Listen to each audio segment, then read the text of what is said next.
song and dances. Good evening and welcome to the Monomoy Regional School Committee meeting, Thursday, October 10th, 2019. I call the meeting to order at 6:34 p.m. First item on the agenda is the approval of the minutes from the September 26, 2019 meeting. So moved. I'll second. All in favor? Aye. Aye. Motion carries. And at this time, we welcome public comment to the podium. If anyone in the audience has anything. Yes, please. Charles Gruska, 6 T-Berry Ave, Harwich.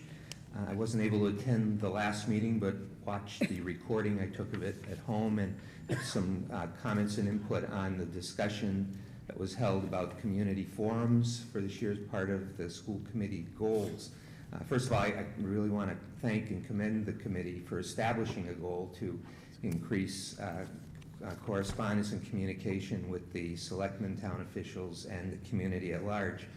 You had very interesting discussion as to how that might be put in place and what these formats might look like, and I just wanted to share some thoughts on it. First of all, I thought that the forum last spring was excellent, almost perfect in format.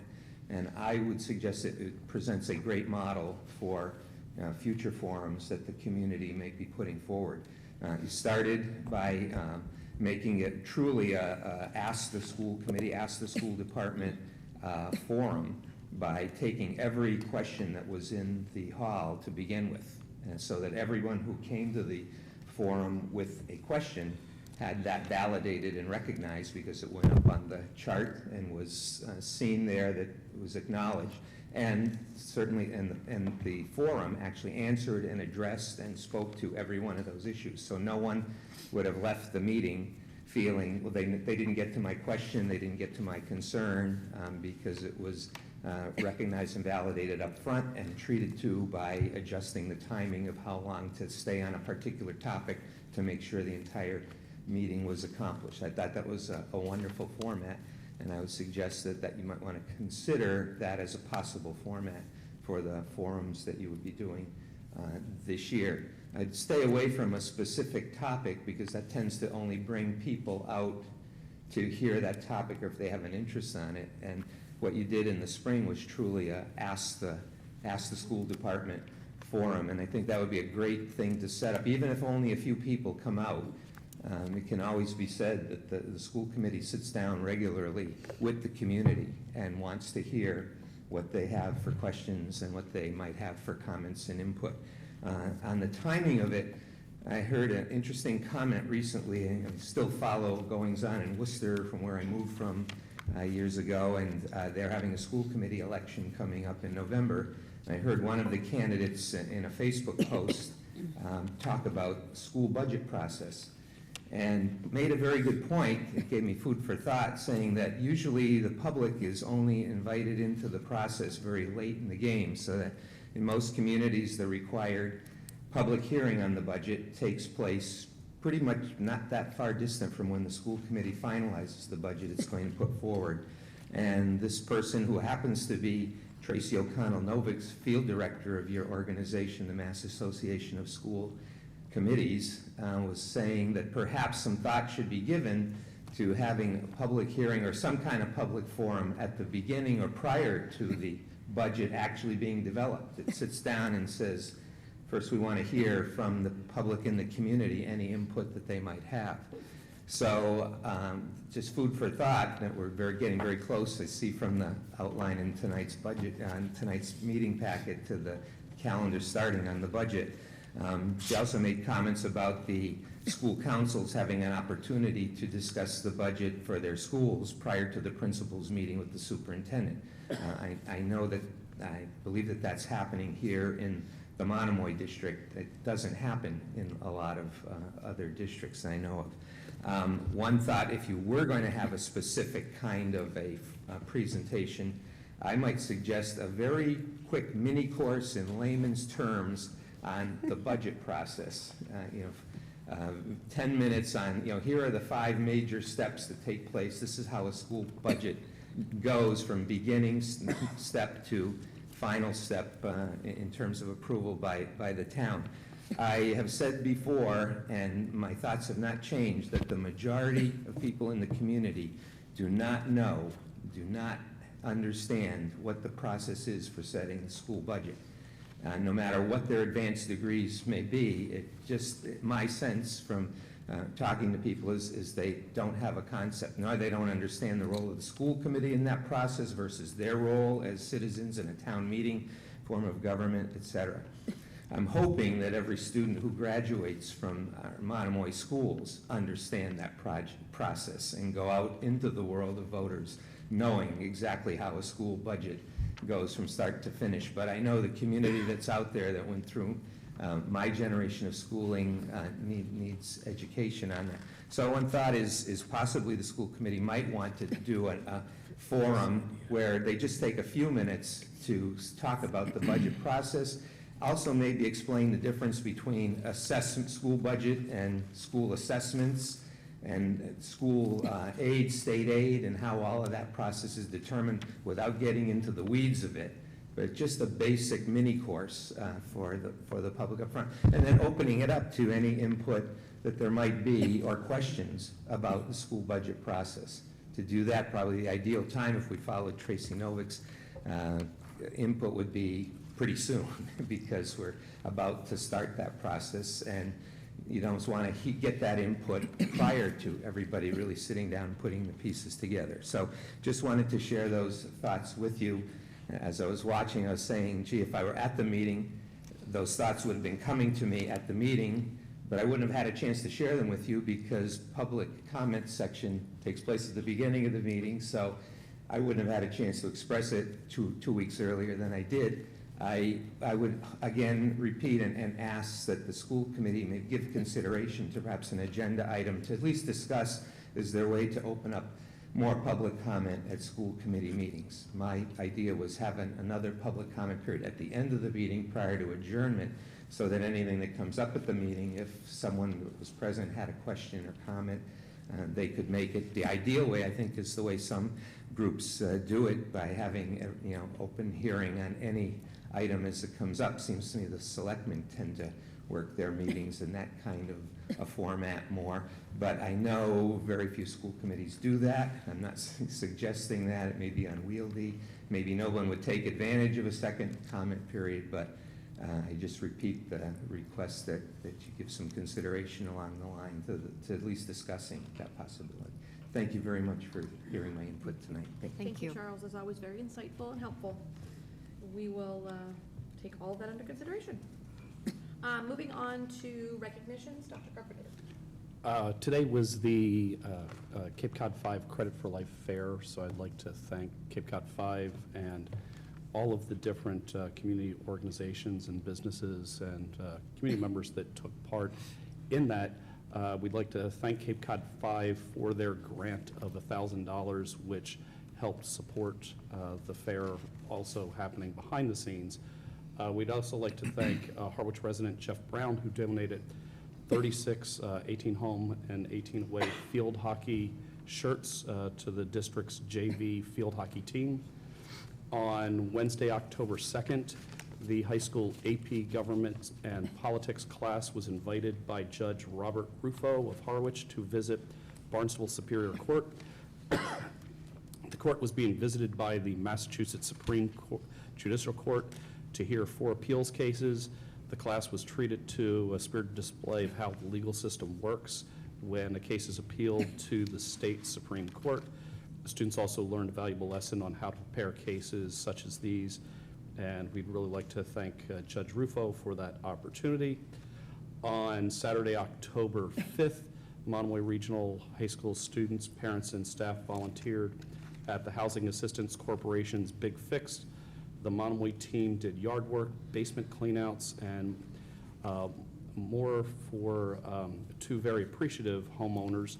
The volunteers were Susanna Brown, Lillian Gould, Kristen Hayden, Gemma Hayes, Joy Jordan, Liam Jordan, Karen Lucy, Matt Lucy, Analia Margiette, Meredith Margiette, Samantha Morse, Talia Tambolio Perez, Angelica Vasquez, and Max Whalen. Big Shark shout out to all the volunteers. And last but not least, we'd like to thank a former student, Allison Miller, who loved photography when she was a former student at Harwich High School. And Allison has donated 3 35mm cameras, flash attachments, and extended lenses, plus 2 other cameras to the Monomoy Regional High School photography program. So thank you, Allison. Oh, great, thank you, Dr. Carpenter. Moving on to reports and discussions, we're going to start with the approval of the bid for the renewal ban and payment of ban number 9. Dawn?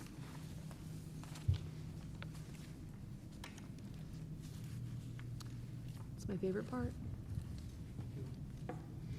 Good evening. In your packet, you have information pertaining to what I consider to be our final bond anticipation note renewal. We've been issuing bond anticipation notes since the first one went out in September of 2013, and we've been doing one every year since. And in addition to that, we also went out with a bond. But the topic for tonight is mainly based on the Massachusetts School Building Authority, MSBA.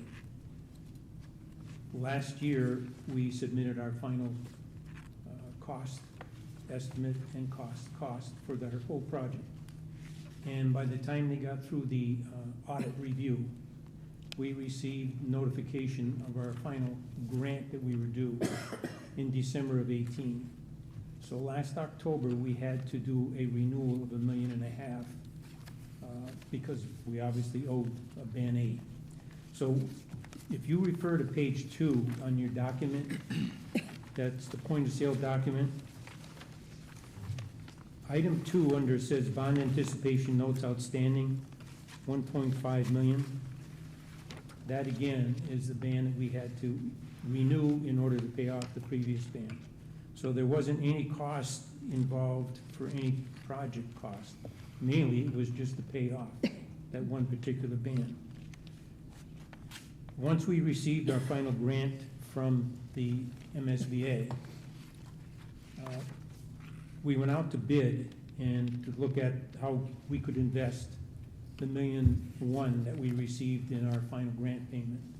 And it's either money markets or CDs or other instruments. And based on the 6 firms that bid on a CD, we ended up awarding a CD to the COOP, Cooperative Bank of Cape Cod, for gaining an interest rate of 2.70. So we immediately sent that out to the Cooperative Bank of Cape Cod and have been gaining interest on that since that time. When you look at, we owe $1.5 million, and this ban that I'm asking you to award this time is only $124,500. Obviously, the question is how are we paying this $1,500,000? Basically, what it boils down to is the amount that we gained from investment of the CD and the amount that we had worked out with the town managers, the town finance directors, the superintendent, business manager, and myself. Based on the timing of the award from the state, we ended up putting into the FY20 budget what we called a debt service pay down. So we have in our budget currently in FY20 to apply $80,000 to this 1.5 million ban. So the combination of the CD, the information that we already have in the FY20 budget, we have $1,300,000 and some odd thousand to apply to this payment of $1.5 million.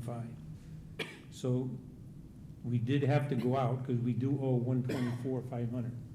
So this ban that we are now trying to have awarded, we bid out, and the bid came in at 1.85%, and that's going into the FY21 budget, and that would be the final renewal ban that after that, the only debt that you would have would be truly the long-term service debt. So the agenda item for you tonight is to actually make a motion to award the 124.5, and it will go into the FY21 budget. We had a meeting with the town staff just this week and went over exactly how that's going to work out and how we're paying this off. Everything is going to be wired out this coming Friday to what we call the bank paying agent, US Bank. That's the company that, in a sense, processes all the payments to whoever holds our bands. In this case, Cape Cod 5 was the winner of this band, and they also are the holder of the $1.5 million. What I'd like to touch on also, so just, you can't put a lot of detail in some of these documents. That's why I'm giving you page 1 and 2 of what we call a point of sale document, which is 130 pages long. But I want to emphasize two things when you look at it. You look at the original bond authorization that's shown on page 2, where it says number 1, $64,701,000.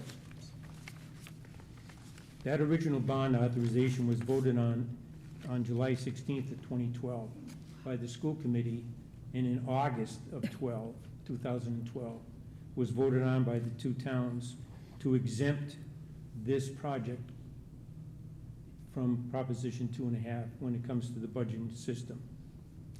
The other item that's mentioned under number 1 is that we have received from the state, Massachusetts School Building Authority, $27 million in the way of reimbursement grants.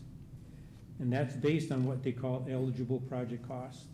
So all through the construction phase, we were submitting to MSBA what we were spending each month for construction, for architects, for purchasing of furniture, et cetera, all the way through the process.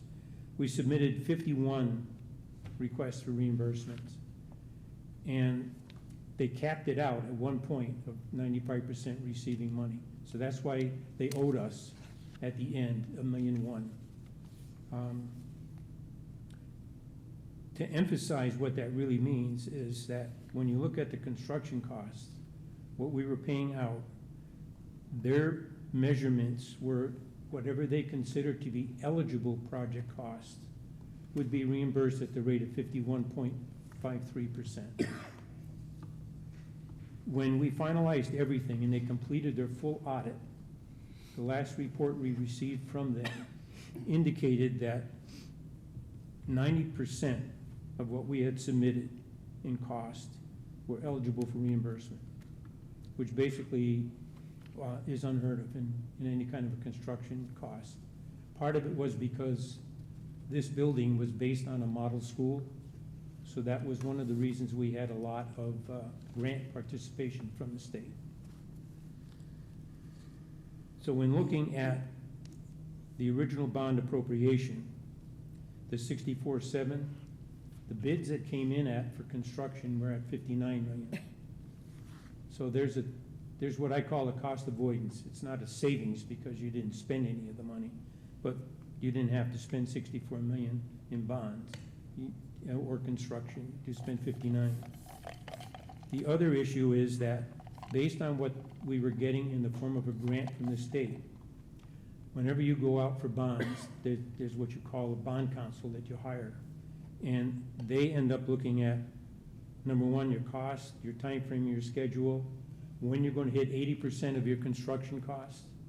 And then they say, okay, based on that, this is how much you can actually go out and bond. So they officially said at that point in time, in November of 12, that we could bond $36.5 million over a 30-year time frame. What we ended up doing, based on all of our construction costs, and in addition, the premiums we received through the bond anticipation notes that we sent out through the years, we ended up in September of 14 issuing a $28 million bond, and at an interest cost of 3.07. So at this point in time, your debt service right now is only going to be, your long-term debt service for this project is only gonna be 28 million versus 36.5. So, in a sense, what you've done at this point in time, and we did it for 25 years, not 30. So, basically, you've saved $8,550,000 in debt service. And when we pay off in FY '21, this 124.5 principal and the interest of 2290, you're done with any obligations for short-term debt, and your long-term debt has been going down since 2015, when we made our first premium principal and interest payments. So at this point in time, once you approve this 124.5, we are going to be all set in FY '21 with everything. And your permanent, what I call permanent debt service, is going to be sitting there at 28 million overall. Any questions? And if I wasn't clear enough, I can answer anything that you have. Any questions from the committee? I don't Sure. really have a question, but I just want to thank you and all of the people that worked on this. This financial statement that you just said is amazing. Cut 5 years off and something like $8 million. That is not at all what our voters thought they'd be getting, but it's what they got. Thank you. Well, you had, if you remember, obviously, this has been going on for quite a few years. Yes. You had a building committee. Yes. You had representatives from the school committee on it. You also, yourselves, as school committee, were involved in every award, whether it be awarding anything to contractors, et cetera. Yes. And also, great, I would say great assistance, and I think Katie and also superintendent can attest to it. Great assistance from the town people, working. Every meeting, we called ourselves the finance team, and every time we were looking at how we wanted to pay something out, when, in fact, we wanted to go out for bid for a bond, what was the opportune time, taking into consideration the town of Chatham's debt service on other projects that they had, the town of Harwich's debt service for other projects. So we worked together with the town managers, Yes. the town finance directors ourselves, and we came back to the school committee with recommendations as to, okay, this is what we're proposing to finance. And obviously, that's when you voted on those things. So Yes. there were a lot of people involved in getting to where we are with this at this point. And I felt tonight, I didn't want to get that lost because, in fact, we just had a meeting with the town finance people this week to start talking about the budget for FY '21. So I didn't want that information to get, in a sense, get lost at this point when now you get out in public and start dealing with, okay, FY '21 budget is coming up, what is it going to be like? At least from the standpoint of your debt for this building, you're in a very good position from that standpoint, from a debt service standpoint. You didn't have to spend the 36 million, you're spending 28. That's it.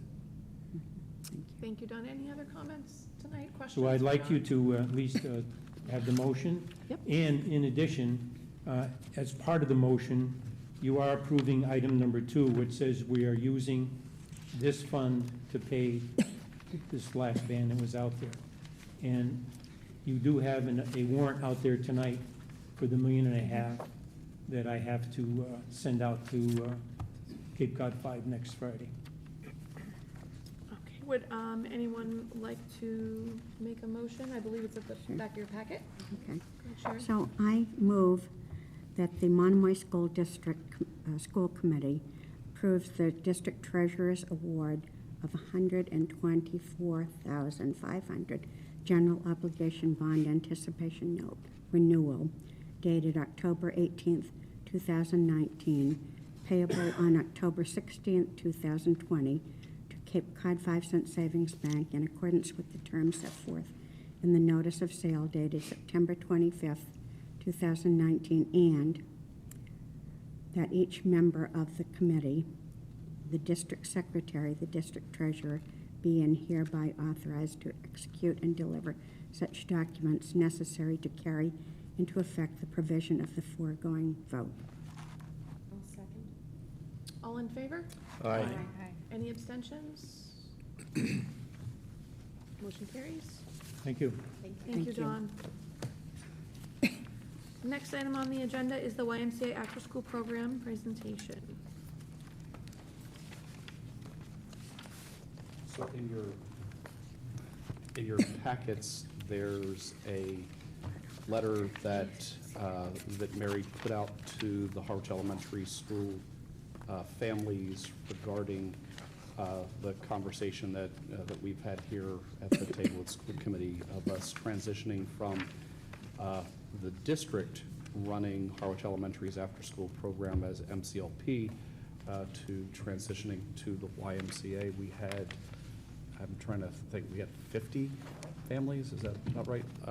That came, so about half of the families that used the MCLP came to an evening forum. We had, I think, I could probably best summarize it as nothing but positive comments at that meeting. In part, when you present to people saying, we're going to have a program that's going to come in here and it's going to provide the coverage that you've been asking for, and in some cases even expanding that coverage. It'll be with the same faces that your children have, and it'll be less cost. It's hard for people to go and say, okay, that's something we don't like.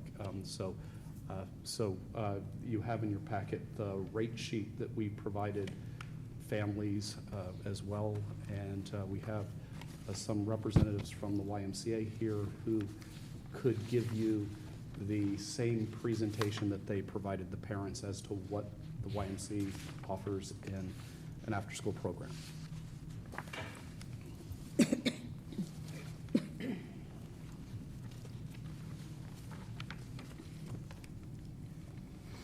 So good evening. Thank you, Scott, and thank you to the committee. I'd like to introduce myself. My name is Steve Telsmanic. I'm the Chief Operating Officer for the YMCA Cape Cod. I'm here with my colleague, Denise Graham-Reardon. She's our Associate Executive for Early Education at the YMCA Cape Cod. And of course, our CEO regrets that she couldn't be here. Stacy Pugh is traveling for work, so she regrets she can't be here, but she's here in moral support. So we wanted to talk a little bit this evening about the YMCA's experience, the Y as a community-based partner, specifically about our after-school programming, about YMCA staff as family, about the registration price, and then we'll open up for questions as well. So of course we talk about the Y as a nonprofit, and we say the Y helps strengthen the foundation of the community. We've been on the Cape for over 50 years. And when we talk about nonprofit, one thing that comes to mind is the scholarships and subsidies that the YMCA give to families and folks in need throughout the community. So to quantify that, I just saw a stat this morning as we're now in our annual campaign fundraising mode for the fall. We're set to raise $315,000 per year from the community. We give out over $800,000 a year in program subsidies and scholarships. And it's pretty amazing to think that we couldn't do it without community partners in the help. So just the other evening, we had a phone-a-thon, and we raised over $5,000 in just one night for making calls. And we're thankful to have community partners that help us raise this money, that help us give it back to individuals in the program that need that support. So that's what it really means to be a nonprofit that gives all the money that we raise back to the families that need it.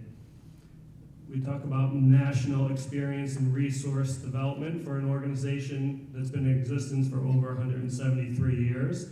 That's actually where Stacy is on her way to a national conference with other national YMCA leaders to learn about those resources that we have available and to keep the YMCA movement going nationally and locally as well.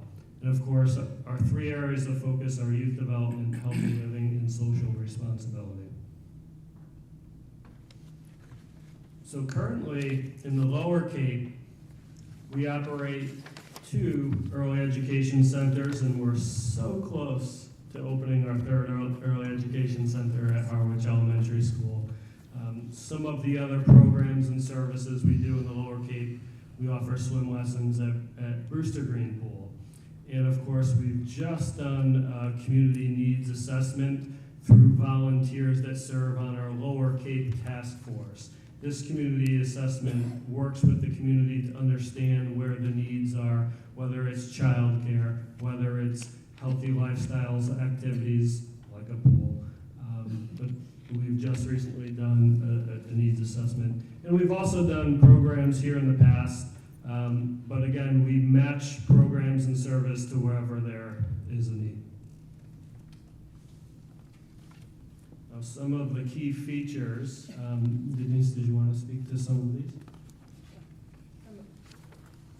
Some of the key features are we serve pre-K through 4 in our after-school programs. Health, we have program variety. We do a lot of work with the school-age families now with the HEPA standards, healthy eating, physical activities. Social growth is activity options, and through academic enhancement, we explore and develop interests and talents. We are, with the school age, we will be licensed under EEC, the same type of license that we do with the early education. And the Redwoods group is a group that ensures the YMCA and helps us train our teachers in child protection. The HEPA standards, as I previously talked about, and multiple dimensions of diversity and inclusiveness.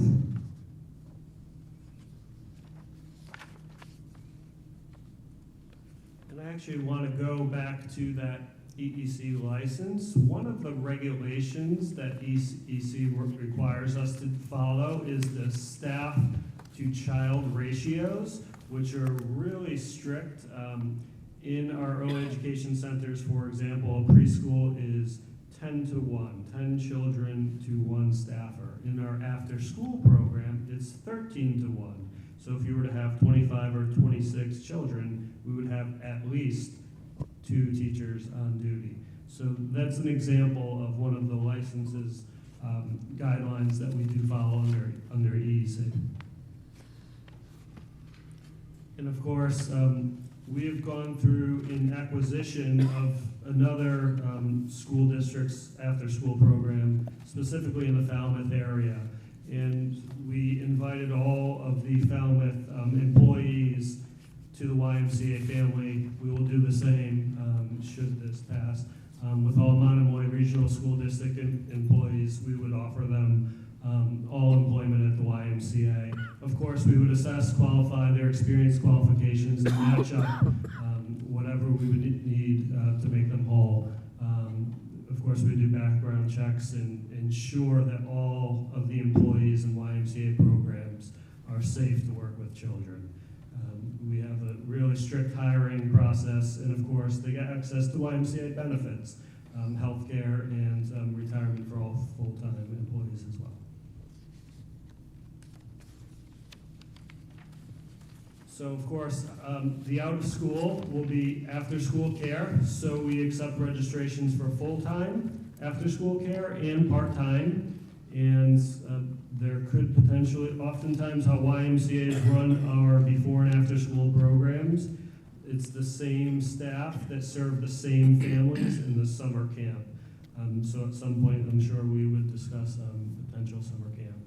But the YMCA we compared the calendar of the YMCA services to the Monomoy Regional School District days that they were open, and there were more days that we were open than the existing program. But there are a few holidays that we do take off. And you'll notice in the YMCA packet, we do have the pricing, and if we are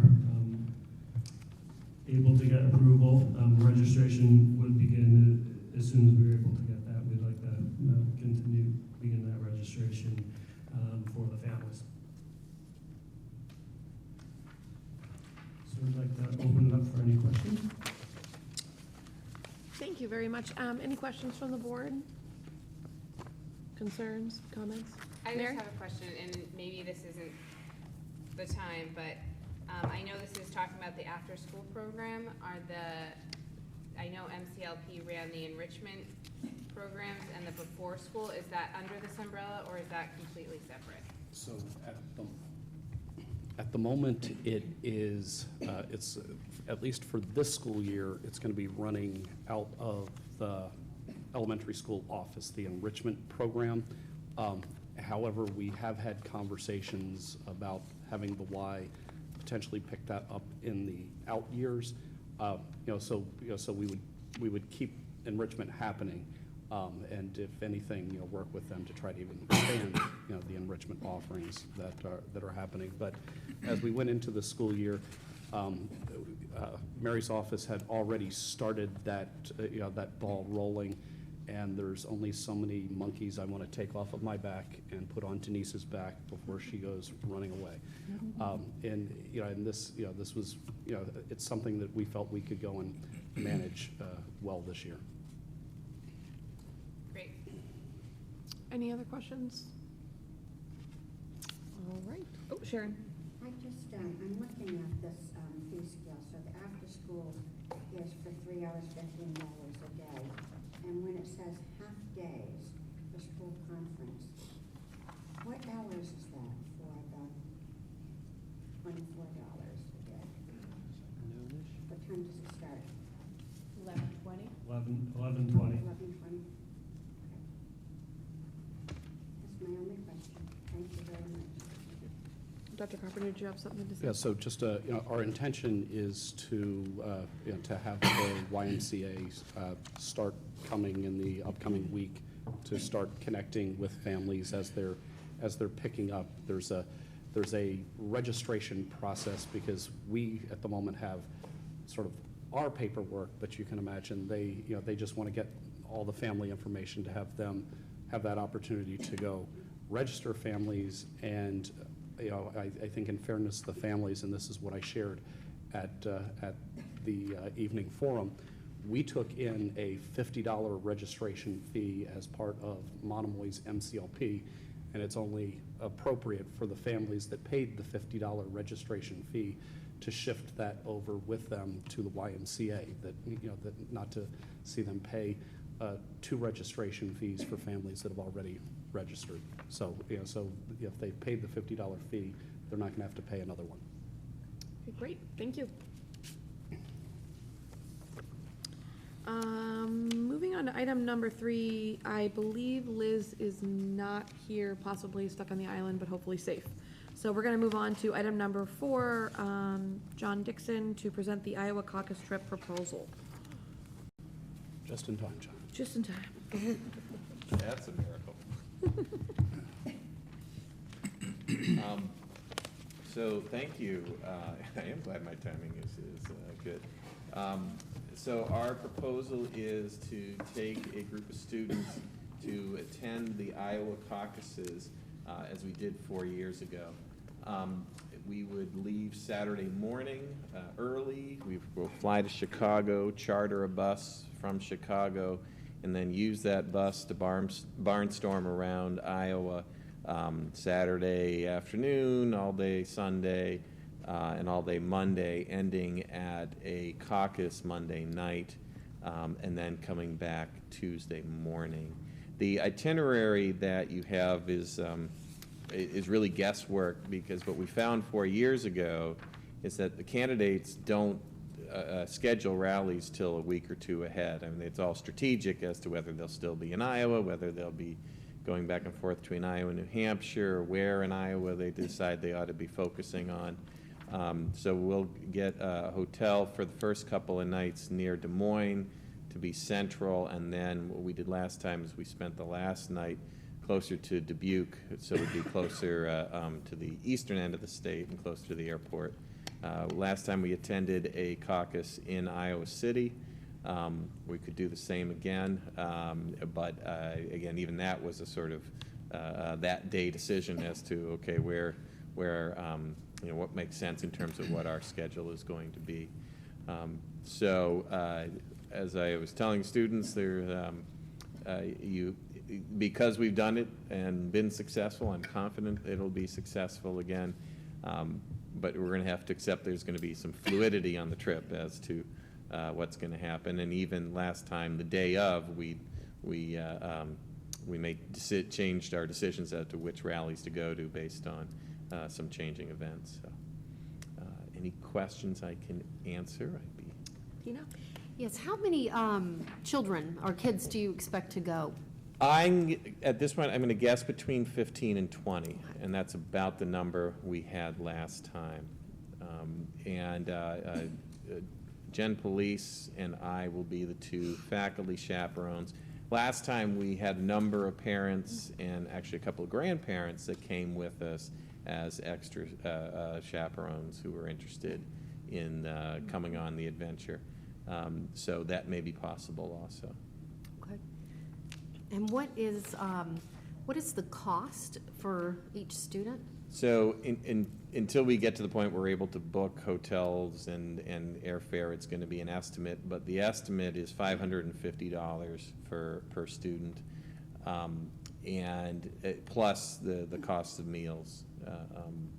We should get a hotel that will give us breakfasts, but other than that, the meals will have to be, we'll get on the fly, so they'll bring money for meals, really.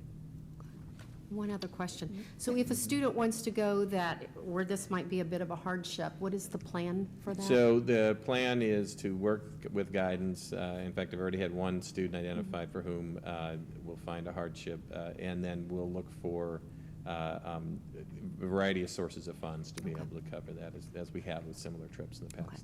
Thank you. Mary? What grades?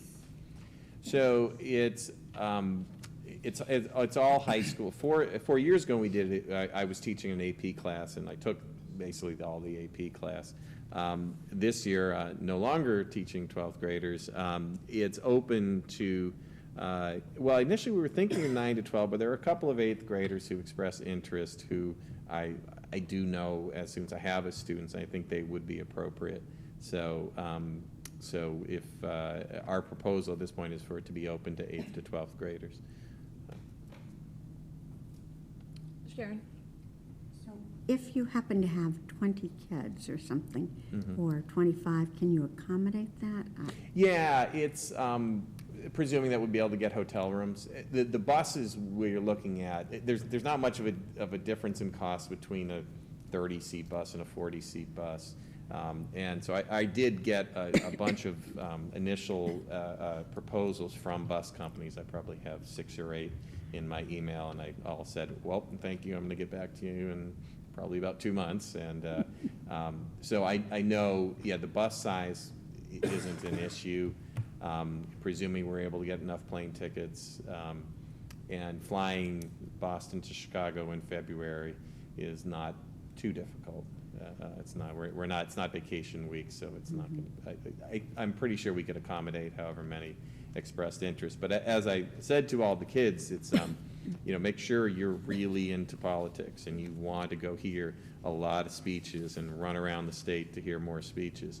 If it's not a joyride, I mean, Iowa in February, there won't be any sun tanning going on. So it's, for the right kid, and we have a bunch. We have taken what were started a couple years ago as a Republican club and a Democrat club. We've now merged them as the Political Action Club. We had one senior from each club come up with this idea. So it's really this club that we're focusing on. The kids are coming to that saying, hey, if you're coming to this club, this is probably the kind of trip you might be interested in.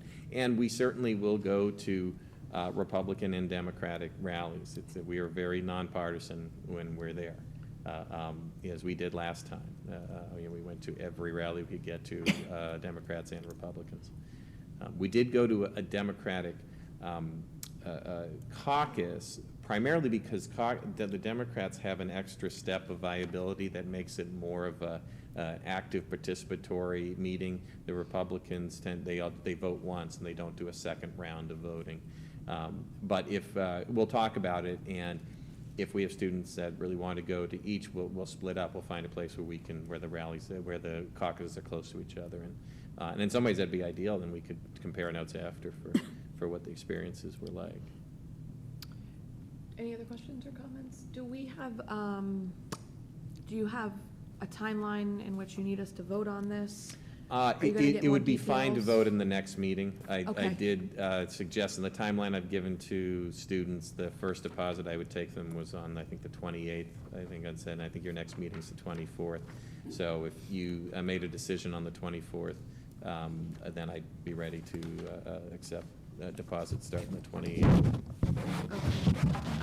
So we'll put that on our agenda to move forward. Is it possible you'll have more details by then, or it's gonna look pretty much the same, because it's really one of No. those trips that's, Yeah, it's unique of all the trips I've done in that, yeah, we really can't plan out the details ahead. I may have a better sense of numbers, Okay. because I'd have asked kids to bring back this initial form, but maybe partly because they didn't need to bring a check with it, they haven't all come in yet. I get a number, oh yeah, I forgot to.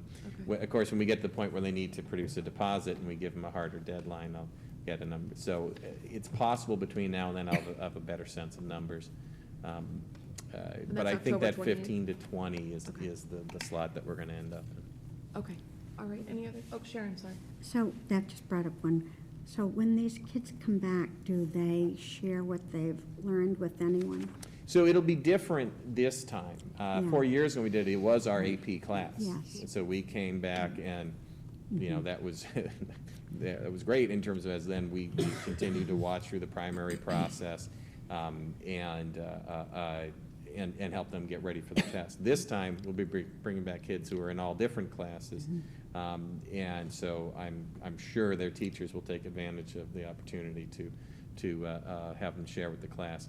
And as we did 4 years ago, we'll have a blog, and we'll tweet out photos and videos from the various rallies. So those will be, the blog will be a good tool to use in class to show some of the highlights of what we experienced.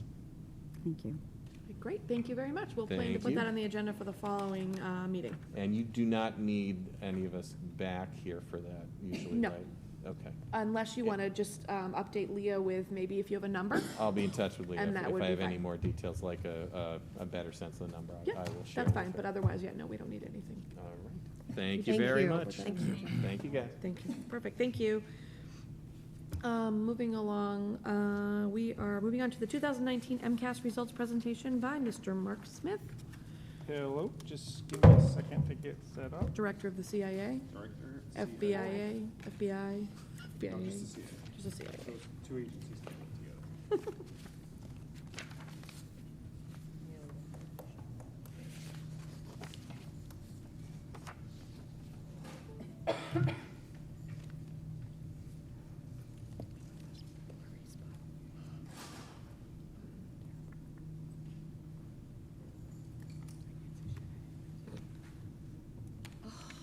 All right, hello.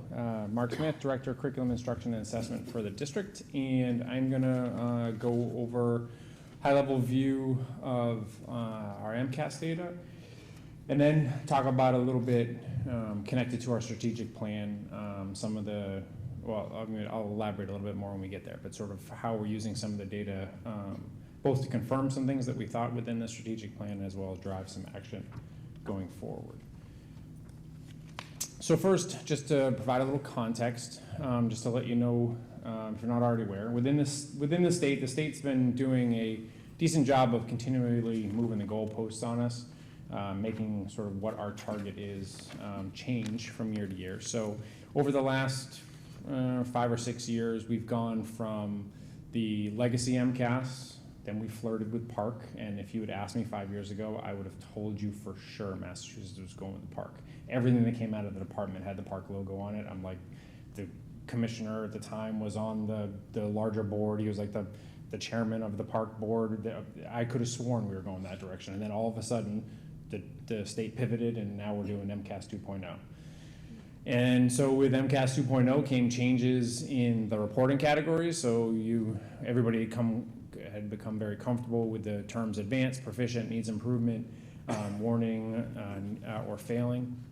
And now the terms are transitioning towards exceeding expectations, meeting expectations, partially meeting expectations, and not meeting expectations. And a scaled score range that we had gotten used to of 200 to 280, with 240 being the line for proficiency and 220 being the line for a competency diploma, has now switched to a range of scaled scores from 440 to 560, and 500 is the mark for meeting expectations, and the competency determination is a little fuzzy. This is the first year that, and all this is in sort of a rolling phase, right? You'll start to see some of that as we get into some of the data, that some of the, for example, the 3rd through 8th grade has been in MCAS 2.0 for 3 years. The high school 10th grade just took the first version of the test where they got scaled scores back and in the new language. However, it's they applied the old method for competency determination. They came up with this crazy algorithm for drawing a line from it's I think the superintendent likes the word of like calculus gymnastics. It's some pretty significant calculus gymnastics that they're doing. So it's sort of like this in-between phase as they're moving from one to the other. And then the sciences are kind of slow coming around. Like some of the science tests are still using advanced proficient and that language and the other scaled score. So it's not atypical for like a 5th grade parent or an 8th grade parent to get a report home from the state that says, has one set of language for their ELA and their math scores and one set of numbers and a different set of numbers for their science exam, because everything's in transition. It's all ultimately moving towards exceeding, meeting, partially meeting, and that scaled score of 440 to 560, but it's been phased in and at different rates. So taking all that, so this is a snapshot of our 2019 data. And so what you're looking at is that each bar represents each of the different tested categories. So it starts on the left with 3rd grade English, then you've got 3rd grade math, 4th grade English, 4th grade math, all the way across. And the blue bars represent Monomoy, and the line is the state average. So what this graph gives you a little bit of a sense is that for the most part, we're doing at or better than the state, which is some good movement. Historically, we've really hovered right along that state line, but you can see some spots where we're really starting to make some significant gains beyond the state, and really starting to see some of our hard work paying off. And there's a couple places where we've had some dips, but again, the overall trend is at or above the state where the state's at, and this is the percentage, of students meeting or exceeding. So combining those two layers when we look at the state compared to Monomoy, and that's how we'll look at most of the data, at least here in the beginning. So this is just is a little bit of a different look, but also giving you a 3-year look. So it's really crowded, and I'm going to give you a little bit more detail in a second, but I want to orient you to the slide. So what you have here is, again, each of those same testing groups. So you've got grade 3 ELA, grade 3 math, and this is all up through 8th grade, as was the last slide. 10th grade and is a little bit different just because of the scoring, but I do have slides on 10th grade. And you can see here that there's now 3 years worth of data. So the light blue represents 2017, the grayish tone is 2018, and the dark blue is 2019. And what this gives you is a sense, again, generally speaking, of positive trends as you move in any one grade from year to year. From year to year. So you look at, like, for example, right there in the middle, grade 6 English, you can see a steady progression in the percentage of kids that are meeting or exceeding. In 2017, it was roughly 43%. Then you're up to about 53% in 2018, and somewhere around 65% of the kids, or actually probably more like 66 or 67% of the kids in in this most recent test. What this is also interesting to look at is you can actually follow cohorts of kids over time. So here, if we look, you follow the starting of the arrow, so the first arrow all the way on the left. You can see it starts at the top of grade 4 math. Then you follow that same group, so that was grade 4 math in 2017. Then those kids became 5th graders in 2018, and then in 2019 they were 6th graders. And you can see that they continue as a group to gain, that the percentage of kids that are meeting or exceeding gains as that same group of kids moves through our district. You can pick another group of kids here. This is a group of kids starting 6th grade English, so you can follow them from their 6th grade English to their 7th grade English to their 8th grade English. And again, you can see a trend line of improvement. Here's another example, 4th grade English to 5th grade English to 6th grade English.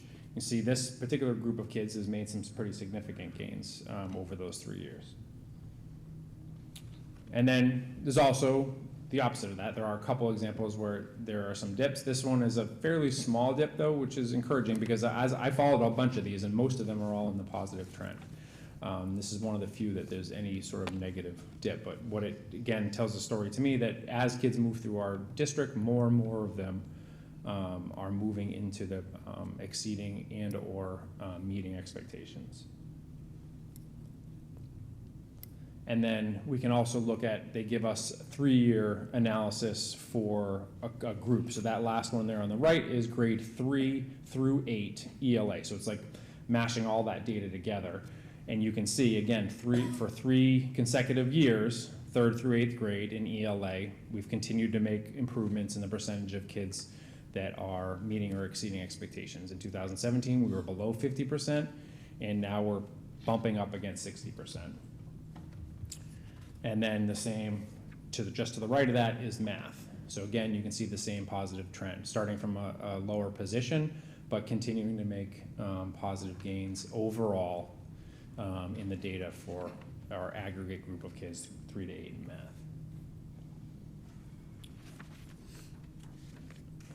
And then, so now looking at some of those other ones, like I mentioned, so those are the ones that have been tested 3 years, right? So it's been 3 years in MCAS 2.0, so the data is easily comparable one to the next. In here, we've got some variants. So like the 5th grade science, it's still using the proficient advanced, so that's looking at proficient plus. But again, you can see the 5th grade science is the one all the way on the left. And again, it's year to year to year, so 17 to 18 to 19. You can see continuous gains there. You can see the same in 8th grade science. Then in 10th grade ELA and math, it really looks like an alarming drop. However, we're not really comparing apples to apples because this is the first year that they've given the new test. So it's actually a whole different set of data. And so if you were to look at the state data, on the 2010 or 2018 state level, nearly 50% of the kids in ELA across the state were advanced. And our kids were right around there. So between advanced and proficient across the state, over 90% of the kids were like hitting those 2 categories. And it was the same for us here in Monomoy. And now if you look at the state, the percentage of kids that are meeting or exceeding is dropped way below what it used to be. So our drop mirrors the state, and it's this is why they're sort of doing this interesting calibration for figuring out, because 10th grade it sort of rubber hits the road, right? It's whether or not you get a competency diploma. So the state is working on trying to do this recalibration, so everybody has seen this drop. So this is really one of those things that we're going to have to watch over time. I went back and forth about whether or not even to put this slide on, because it makes it look like something's there that's not really there. Because it's really, you can't compare 17 and 18 to 19. It's comparing 2 completely different tests and scoring systems, but I didn't want to hide anything, so there it is. But it's definitely one of the things we need to keep our eyes on. And then if we look at 10th grade science, we still maintain over 80% of our kids at advanced or proficient. We've had a slight fall since 17, but we still maintain over 80%, which is a pretty significant number. Okay, so that's all the positive stuff and some of the great trends. Now, as I've talked multiple times, we've really had this strong focus on making sure that our strategic plan comes to life. And in a previous presentation, I talked to you about the work that we did this summer on trying to make each of our strategic objectives digestible and have sort of a common theme and action item that would spread across all the schools and across the entire district. So strategic objective 3 focuses around closing achievement gaps across the district. And what we talked about this summer was how are we going to go about that? And one of the first things that we talked about, and that I have previously shared, is that we wanted to start by making our achievement gap data public and to start to have a conversation around where our gaps may or may not be as a district, and then to use that to build the why for action moving forward. So I'm going to share with you some of the data that we've started to pull apart. So we started to look at, and I think I've mentioned this before, that because of the size of the district, like the Department of Education, when they release their public reports, and even the reports that we're able to get at the school level that are, not readily accessible to the public, that you have to have access in order to get into like student level information, because of the size of our district, we don't get certain data back. So they'll provide you subgroup information. So any, like whether it's along a racial line, or whether it's along special education versus non-special education, ELL versus non-ELL, economically disadvantaged, non-economically disadvantaged. If you don't have enough students, more than 20, in any one of those populations at a grade level. So you'd have to have more than 20 kids in 4th grade at one school that are getting special education services in order to see data on that specific group. They just get sucked into the aggregate, but you don't get specific subgroup information on them. So that pretty much is every one of ours. And you can imagine like Chatham Elementary School, right? I mean, there's not 20 of you're lucky to get boy versus girl data in some of the classes because they're small enough that you've got less than 20 males or less than 20 females, so you can't even get gender differences. So that's what you get from the state. However, technology continues to advance, and we continue to and they do give us this big giant data file, which as we continue to work with some other outside folks who are doing some interesting things with data, we're able to start to match some of our internal data and some of this MCAS data to start to look at and do our own filtering and interpretation. So that's what I'm going to start to share with you. So because we now have the ability to do it, we've done this data analysis internally on our own. So the first category that we looked at was how are white students, this is all district level data, how are our white students performing against our non-white students? So again, just orient you to the slide because the next 5 slides are going to have the same presentation. And depending upon whether you got the updated version that Leah sent out, I had an error in the one that I originally had given and had originally gone out in the school committee packet on this slide, but I've adjusted it. Again, so if your slide doesn't look like the one up on the screen, it's because, oh, they have the right one? All right, perfect. So what we're looking at here is, again, percentage of students meeting and or exceeding expectations combined. So the green color is meeting expectations, the blue color is exceeding expectations. And what you have is ELA on the far left of the graph and math on the far right of the graph. And then you have, what we'll do is we'll compare different subgroups in this way. So the first one is looking along racial lines. So specifically, how are our white students performing against our non-white students as a district? And you can see that there's a 50% line there that's drawn across the graph, and you can see clearly that more than 50% of our white students are either meeting or exceeding the expectations, where less than 50% of our non-white students are, and the differential is 20.9 percentage points. And then the same for math. You can see the white students on the left and the right students, the non-white students on the right, and the difference between those two numbers is 17.6 percentage points. As we move, again, this format will continue over the next 5 slides. So we looked here. We looked at our special education students versus our non-special education students. So you can see there's a pretty significant discrepancy here. We have roughly 51 percentage point difference in our non-special education students, the percentage of them that are meeting or exceeding expectations. versus the special education students in ELA, and roughly 46 percentage point difference on our math side. The next area that we looked at was economically disadvantaged versus non-economically disadvantaged. So again, non-economically disadvantaged being the group on the left, economically disadvantaged being the group on the right. And you can see a 20 percentage point or 20.5 percentage point difference for English language arts, and a little over 17 percentage point difference for math.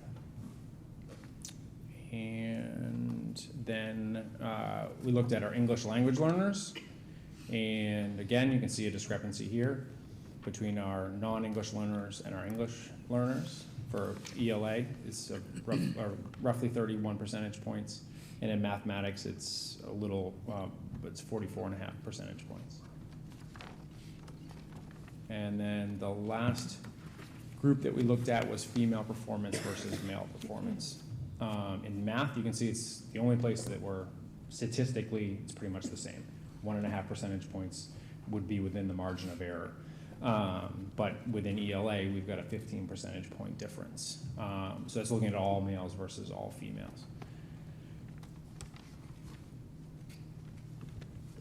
So what does all this mean? Well, first, don't want to lose sight of some of our strengths. As I presented in the very beginning, we continue to have progress year after year. Our aggregate is growing. When we're using, especially when we look at the 3 years using the same measure, our 3rd through 8th grade, you can see that continuous growth. When we look at cohorts, groups of kids moving through, we're seeing growth in those cohorts. As Dr. Carpenter mentioned, I think at the last school committee meeting, we get the #1 performing middle school in the Cape for 2 years in a row, the #1 district in the Cape. Our high school made 36 percentage point increase in their accountability rating. Elementary schools are performing well, near the top as well. However, we still have areas for growth. The data really confirmed what we had for assumptions going into the strategic plan. We were pretty confident based upon some anecdotal information that this was what we were going to see. And we looked at a couple of other factors that cued us that this was something that we should probably be paying attention to. But we definitely need to do a better job serving all of the students in Monomoy. And this is a statewide challenge. There was a report put out not too long ago. I'm going to forget the name. The Massachusetts Foundation for Equity Education. That's not right. But they put out a report recently called #1 for Some, which looks at this data in Massachusetts, and it mirrors what we're seeing here in Monomoy. And we're going to need to monitor this data closely. This is not the only time we're going to take a look like this. And we've actually taken a dive into some other areas and seeing just beyond MCAS, are we seeing this in other places? And we're going to need to monitor closely as well the competency determination for the high school, because all that is changing. So what it's going to mean to graduate high school with a CD diploma is in flux and something we need to pay close attention to. And as far as next steps, so we're our first public presentation of the data tomorrow. We have our all staff faculty day, and they're going to get an expanded version of this presentation from me to start our day, to establish the why and establish our understanding across the district of just as a sort of state of the union where we are. As it mentions in the strategic plan, we're going to begin some cultural proficiency training, which is starting tomorrow. I'm currently working with the high school to review the high school program of studies. We're doing an analysis we've constructed, and we're just waiting for the NEASC visit to come and go, but then we have a staff survey and a student survey to go out to look at opportunity and equity within the program of studies. And then we'll also be developing a district level team that'll take the initial cultural proficiency training, but we'll go deeper in their training. It's about a 15 to 20 hour training that they'll receive and become a advisory decision-making group for our district, looking at all sorts of procedures and policies to try to unpack where, what it is that we're doing as a district that is having disproportionate results and how we might be able to resolve that. And we'll continue to look at the data this way. Like, we're gonna look at our overall, but we're gonna continue to look at how our groups are performing as subgroups, because we need to address the gaps. And we believe regularly looking at it, regularly reporting on it, holding ourselves accountable to it is one of the best ways to do that. Questions? Sharon? I have a few questions. One is, do the students still get to choose what race they are? Not like, you mean like when they bubble it in on the tests? Yes. This data comes from like, it's all reported up through the state. It's all very clean. Yeah, it's not inaccurate information. So it's the way it's done now is the school catalog, so it's coming from the registration information from the families. Okay. That goes into our SIS, into Aspen. Mm-hmm. That information gets multiple times a year, goes up to the state. The state matches that with the kid. Every kid has a SACID number, an individual, it's like a social security number essentially, and all that data is tied together. So it's not, the kids aren't monkeying with the information. I'm not trying to say they're monkeying with it. I'm just saying that there are a lot of mixed race. Yeah, and that's non-white is, so multi-race is one of the options under. That's why, because we have, we might have one or two kids who fall into one particular racial group. So there's only a couple places where I really drilled, and that's part of the presentation for tomorrow with the faculty. Like, there's a couple groups like African Americans that have enough kids in it for like one or two kids not to throw the numbers off. But when you get down to one or two kids, it's not statistically really giving you a lot of good information, which is why we looked at white versus non-white. Because when you look at non-whites in our district, it's 22% of our district. So it's a good size sample of our district. It's not a small number of kids. Another question I have is, you said that the test changed, and the state was doing a good job of upping the criteria or whatever.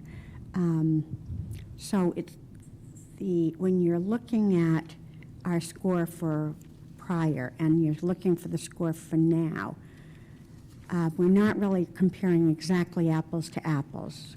It depends upon which test we're looking at. So if we're looking 3 through 8, it's been the same test for the last 3 years. Okay. So that's a little bit more reliable than Yes. the 10th grade number. That's Because the 10th grade, just this 2019 test, the one they took in April or May, was new and new scoring, and so that one's new. And that was the one that I showed with the sort of a big change and drop. That makes sense. But now you're saying that, if I have it right, I'm not sure, you had numbers up there that the scale scores. Now, I'm familiar with scale scores, but would that equate to a higher, I mean, it's very confusing when you have a 200 to 220 to 400 to 440 or whatever it is in there. So does that equate to scoring higher, or is it just changing it up so we have to learn a new way to look at it? It's just changing it up. It's a new way to look at it. It's like when they readjusted the SAT scores. It's just sort of a new metric. Okay. Thank you. You're welcome. Any other questions? Tina? Yes, a couple of questions. So on the compared to state 2019, I'm just curious because I was looking at the bars and they're all math except for grade 8 English language arts. I'm curious about the 8th grade. What is it about the 8th grade? You mean that it's below the state? Yes. Yeah, so it's a great question. I happen to have a meeting today with Gen Police, and we are digging into that a little bit more. And we scheduled a meeting for next Friday to dig. We sort of came up with some preliminary stuff, but we want to dig deeper. So I don't really have a good answer to give you right now, other than we noticed it as well. She and I have started a preliminary conversation around it. We talked a little bit about some planning, and we're going to follow up next week. Okay. I could make my guesses, but I'll be interested in seeing what you come up with. The other question I had, just out of curiosity, because a lot of this, like with the MCAS and with special ed, because there is such a gap. Is there a modified MCAS? I mean, how does that work with kids with the severity of special needs? How does it change depending on the severity of these situations? Yeah, so there's, I guess, sort of three, this is broad brush, but there's sort of three different ways to look at it, three different tiers, I guess, for lack of a better phrase. So there's an MCAS test with a set of accommodations that everybody can get, and that they're no different for any one student. Then there's so that's sort of what the general ed population gets, and everybody else gets. Then there's a set of accommodations that through the IEP process that you can have specific for your individual situation for that individual child to access that same test. But the idea is it's to provide a specific support that meets that specific student's learning disability. Then there's a third tier, which is called the MCAS Alt, which is a completely different test. It's not even really a test, it's a portfolio.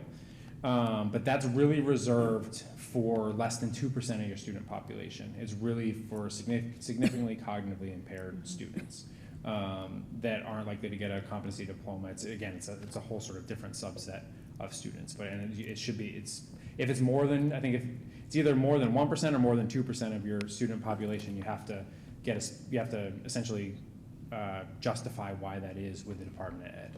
Okay. That would be, Melissa could give you the specifics on that, but I know it's either 1 or 2% of your student population. If it's above that number, you have to get specific. You have to specifically explain why to the Department of Ed. Okay. And is the MCAS Alt, is that factored into these, or is that?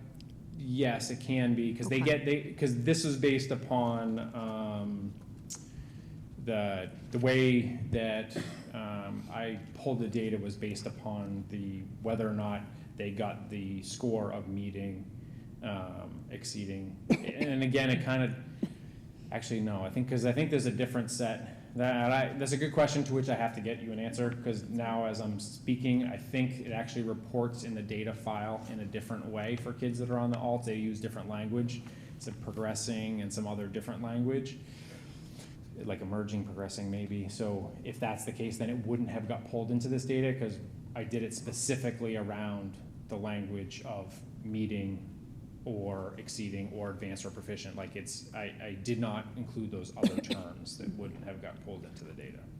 Okay, that's helpful. And I guess the only other comment I'll make is, I mean, clearly math across the board is an issue. And I'm just curious, and I'm sure you're working on things, trying to figure out where that is, because it's very consistent.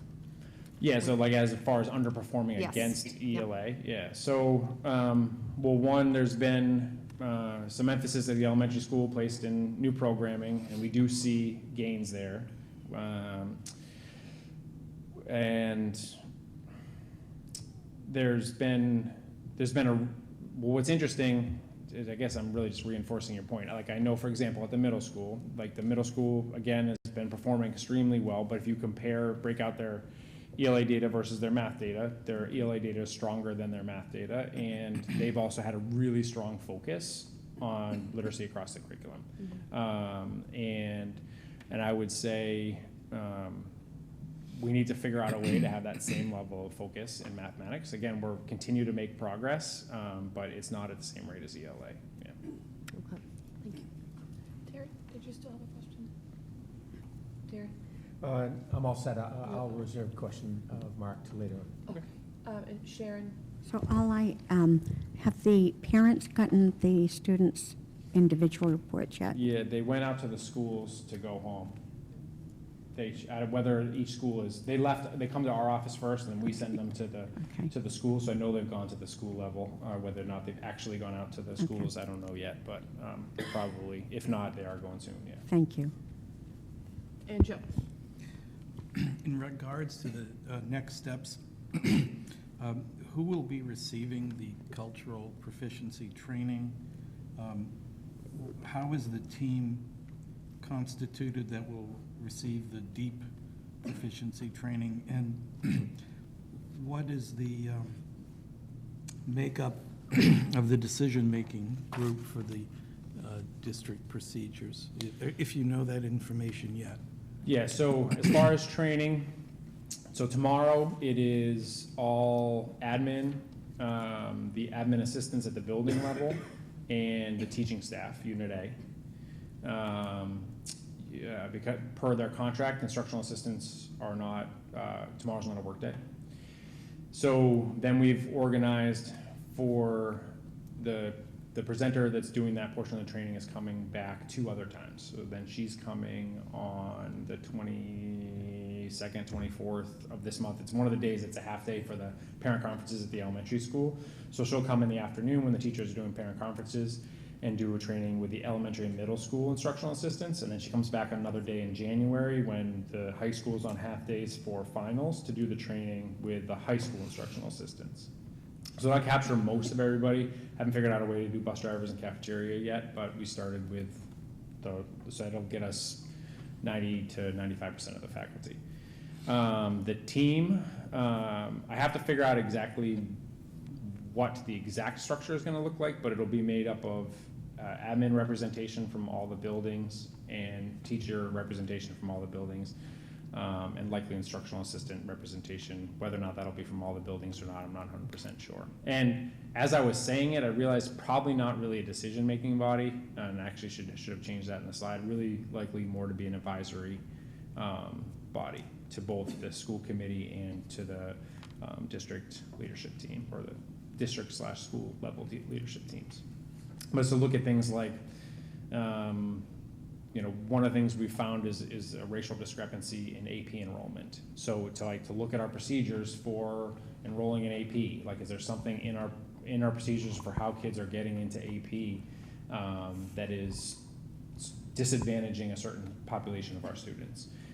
So to be able to look at all those types of, and what that looks like, I don't know yet because I haven't gone through the training myself. So, but as the consultant has expressed to me, is to give us a lens on how to look at all these issues and how to look for places where practices might be unintentionally disadvantaging a particular subset of students. Great, thank you. No more questions, we're all set. Thank you very much. Thank you. Thank you. Moving on to October 1st enrollment, Dr. Carpenter. So in your packet is a sheet that has last year FY19's October 1 enrollment numbers and this year FY20's enrollment numbers. And I always look at this as it's sort of step 1 of 2 steps in trying to figure out where all of the Harwich and Chatham children are going to school. So, so we know the kids that are enrolled in Monomoy. We don't yet know the children that are enrolled in other districts. So, so all the school districts, and charter schools will be sending their October 1 numbers into DESE, and we ultimately get reports back in the upcoming few weeks that would sort of account for everything. Long and short here, the school district was at a total enrollment of students attending the school of 1,908 students last year. We're down 16 students to 1,892. The drop is primarily happening at the elementary schools, which we knew. There continues to be a contracting number of younger children on Cape Cod, and that's, so we have seen a loss of 25 children at Chatham Elementary School and a loss of 4 children at Harwich Elementary School. So just think of it as each class getting smaller and smaller and smaller, so that so we're down, to, to roughly cohorts in Chatham that are around 30 or just below for each cohort of children. In Harwich, that number has fluctuated fairly widely, but it ranges from 76, which is the smallest cohort. That's our current kindergarten group in Harwich Elementary, but we have a high of 103 that in our current second grade at Harwich Elementary. Typically, when we go from one year to the next, we see an attrition of students as they go from 5th grade to 6th grade. That's when there is sometimes a loss of students to the charter school. There seems, looking at the number, to be a little bit of a larger loss this year there than in past years. We're down. There were 27 Chatham students in 5th grade last year. There's only 24 this year, so we're down 3 there. Harwich, there were 98 Harwich students in 5th grade. We're at 87 this year, down 11. We pick up 1 school choice student, but that grade level is, at least looking at the cohort, down a little bit. On the high school end, we oftentimes see some loss of students as we go from middle school to high school. In this case, we've seen 4 fewer Chatham students, 3 fewer Harwich students looking at the cohort, but 6 additional school choice students wanting to join. So it's almost a net wash of what happened at 8th grade. 9th grade is where the students that are with us may decide that they want to go to high school, either Nauset or DY High School, or potentially go to Cape Tech. So you can imagine that in any given year, as students go from 8th to 9th grade, you'd expect to see about a dozen kids that are heading off to the Tech move away. We actually have seen there's 2 fewer Chatham students, 7 fewer Harwich students in that cohort, and 7 fewer school choice students. So we actually have, there's a smaller number of students that appear to be heading out than what history would predict if we're only seeing a loss of, in a cohort of only 9 Chatham or Harwich students. So there's whether, and as I said, we'll find out. We'll find out, in another month or so when we get the data on where all the students ended up. But but it's a net decline of 16 students. Chatham is down by 25 students over last year. Harwich is actually up by 3 students.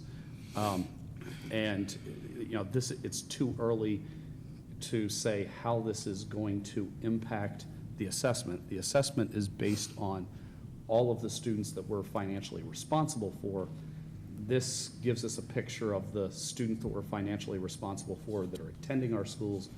The number that are school choice out there will kind of potentially shift the number a little bit, but it foreshadows the potential to have about a 1% shift towards Harwich, so that so that there's roughly the students that are at least in our schools there's about 1% more Harwich students in our schools this year than were in our schools last year. Thank you. Any questions for Dr. Carpenter on the October 1st enrollment? Joe? This is certainly in keeping with what you were telling us a year ago. And maybe it'd help us understand this a little more. Obviously, because you've told us, I'm not surprised, but when you were looking at this, was there anything, any new wrinkles or anything to cause you to raise eyebrows that you hadn't thought of before? I think what I was getting at, perhaps I'm a little surprised with the loss going 5th to 6th of a cohort. And again, until we actually get all of the data and know what kids are moving where, this doesn't tell us if these are move-ins or move-outs as opposed to leaving us for another school district or a charter school. So, there's a little bit of random chance that could be happening there, but it's a higher, or there's a greater loss in that 5th to 6th this year than in past years.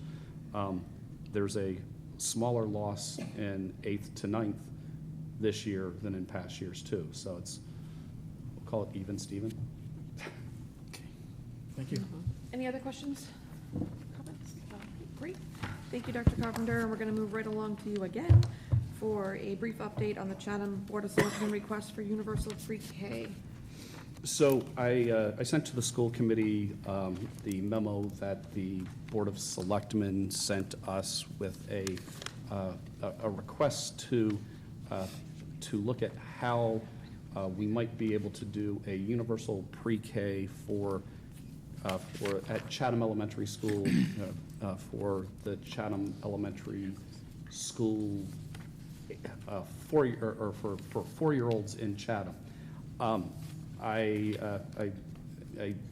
responded back to the town manager that I'll try to put something together by December 1st so that so that they have something in time for budget season. I have also reached out to our legal counsel because they're, while I support conceptually the concept that if the town of Chatham wants to do a universal pre-K and think of it as a la carte,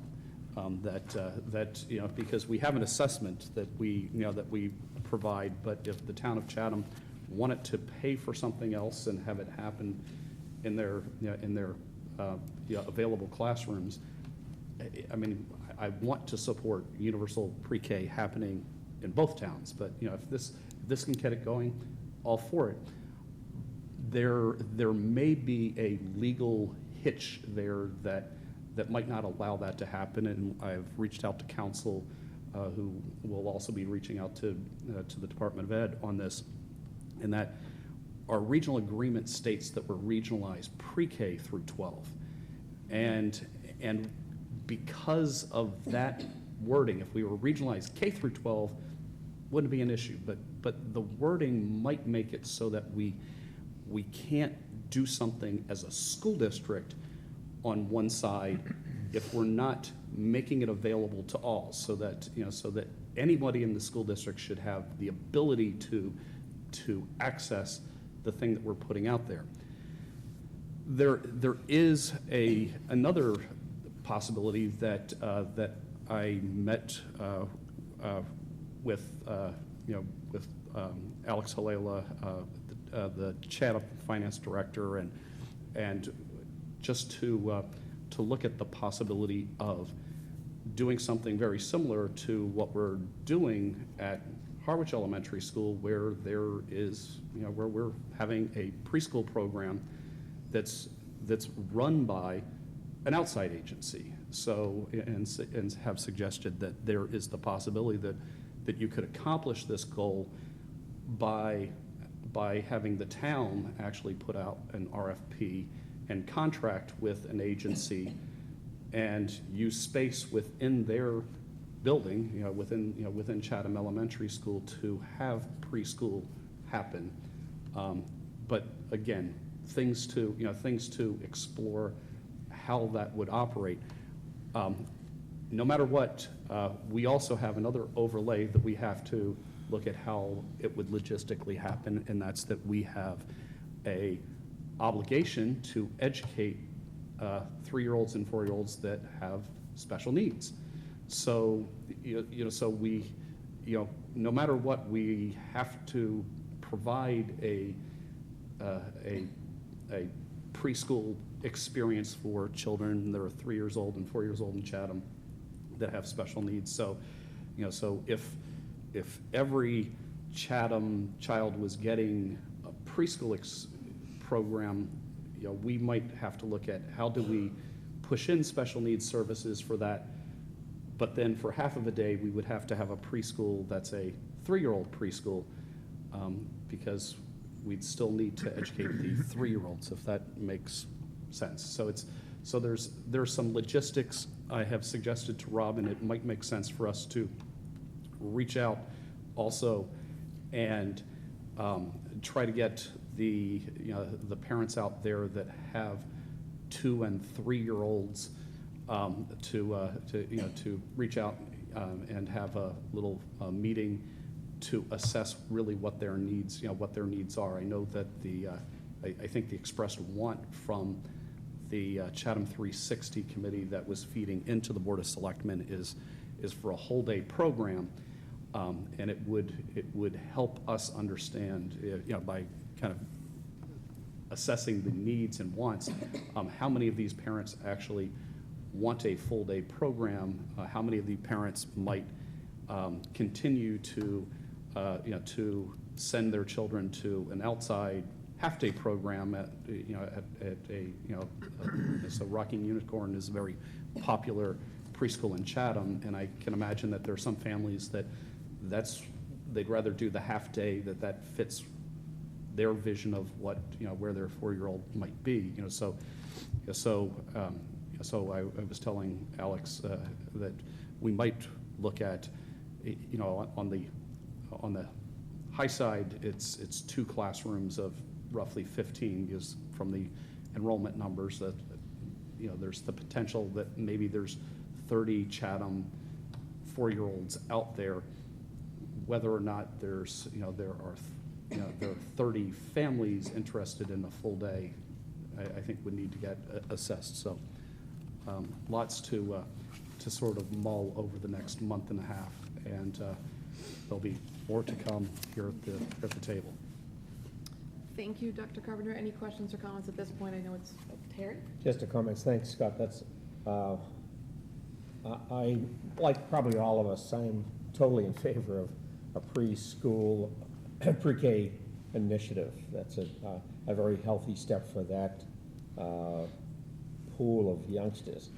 I also would be concerned that one community, based on finances and space, and it's not, I'm repeating exactly what you said, would have an availability to cause that to happen as an a la carte. I've got to lose weight, and I've stayed away from a la cartes. I usually have a full entree.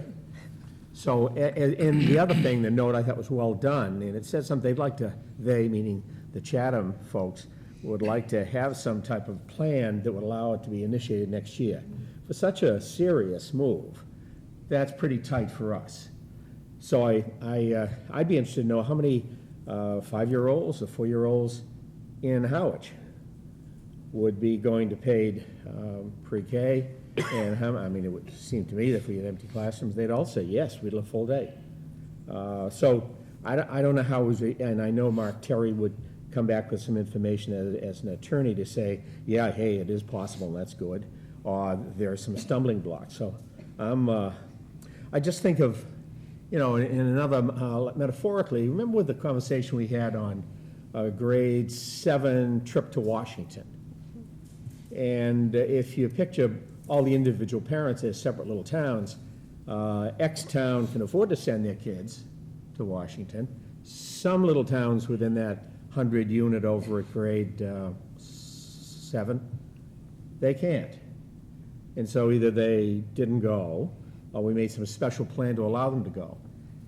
Right at this stage of the thought, I promote the idea that the Chatham folks, parents and select board and representatives maybe here, to fill those seats, how many numbers it would be, and financially, they probably have the money because of benefits of regionalization. I'd like to see an option as we go forward that how could we do the same for the Howard kids? And I don't have an answer for that because I know we're financially tight. I wouldn't even know how many kids that would make, but so I only comment on that in that time is running, it goes quick come the winter here, and I know come March or April, someone will be saying, gee, we want that plan because we have a check for you, and we have our seats ready to go, and we have 28 kids, or whatever the number is. I wouldn't want to see us kind of voting or not voting based on stuff that we haven't really reviewed. That's my only comment. Thank you. Tina? Yeah, the only comment, I want to applaud the town of Chatham for even asking, because this is, it really says a lot to me, the whole 365 initiative. I just really, really like that they are taking this so seriously. So I just want to just applaud them for even coming. We can still decide what we're going to do with it, but I think that's huge. And the fact that they're taking this so seriously, and I just want to acknowledge that. Thank you, Tina, very much. Dr. Carpenter? Yeah, I was actually at a meeting with many of the town managers from Cape Cod, and the school superintendents were meeting, talking about how we can support young families on Cape Cod. And I think this is one of those places, if you think for a young family that has a 4-year-old who intends to send the 4-year-old to some sort of preschool, a year of that preschool is likely going to cost that family about $12,000. And if it can happen on the school side, that the school's providing a program like that and saving the family that financial burden, I think it's a great way of helping families find living in Chatham or Harwich, more affordable, because Lord knows for many young families, I think they're struggling to find affordability in our two towns. I also want to, make sure I wave one big, sort of flag saying that we couldn't do this at Harwich Elementary in the foreseeable future. If we continue to see kindergarten class sizes that are coming in the 75 to 85 range, then yes, if we look 4 or 5 years out, there'll actually be space in Harwich Elementary School. There's a few available classrooms this year that we were able to have the Y used, but at the moment, Harwich Elementary School only has 2 rooms for sort of additional early childhood, and we're renting them right now. But if down the road we needed them, we could reclaim them. But the ability for Harwich to do it within the building is still a few years out, presuming the enrollment doesn't start to grow there. Chatham Elementary already has space within the building to accommodate the 4-year-olds that they have in the space that's there. And then just one last piece of clarity for those that might not have explicitly gotten it. This would be, the town of Chatham would be paying additional for this if it were to happen out of the school. This would not cost the town of Harwich more money to do it. So it would, the understanding of Chatham is not that the school district would do this for Chatham children and that Harwich would be carrying any financial cost for that. Great, thank you for the clarification. Any other questions or comments on this topic? Okay. Moving along to the FY21 budget discussion. So just in your packet, there's sort of all it is a quick budget timeline. So we have 2 upcoming things this month in Harwich. On the 21st, we have our annual meeting. That's sort of the first meeting where they start to talk about budget priorities, and we share our enrollment numbers. So we would share the enrollment numbers that we've just shared with you. That's what typically happens then. So that's on the 21st. On the 28th, it's Chatham's annual budget summit, where usually Jill Goldsmith and Alex Halila will do a budget presentation on what they're foreshadowing and what they see as the town's wherewithal, and they do a nice little job with their presentation. So we typically don't have a presentation, and there's not anything that we're presenting. We may have some questions that come from the Board of Selectmen or the Finance Committee. But then you'll see sort of the timelines as we proceed. We're about to leave FY20. We've lived here for a couple weeks, and now we're launching into FY21 pretty quickly. All right, great. Any questions? Sharon? My question is for Scott. With the way the budget operates within the school, is it every year the teachers or the staff have their certain number of what they need for supplies and they send it up and it goes in that direction? Or does it always go down this way? Well, the last thing that you would want as a kindergarten teacher is have the school superintendent tell you what you need in your classroom. Yes. So the budgets come, when it comes to what kids need in the classroom, it's coming bottom up. So, so the teachers are talking together on their teams.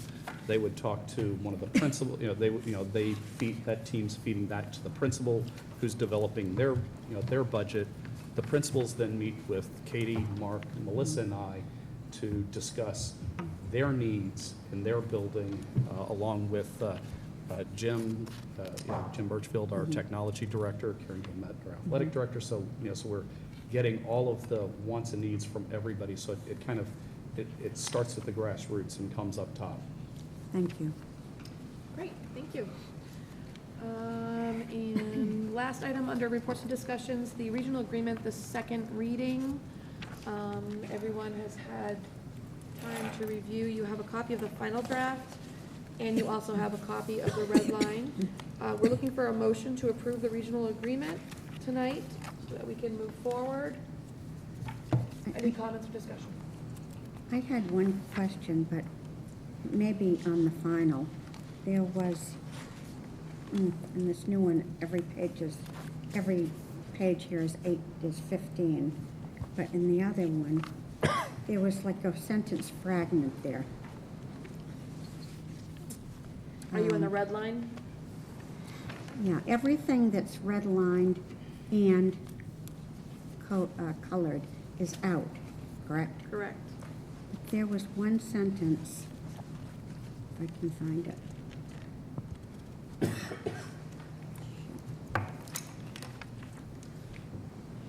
Yes, it's 1, 2, 3, 4. On the 5th page of this yellow lined thing, at the very top, it says, begins with district, and so the sentence after that says the term shall commence, and then everything after that is out.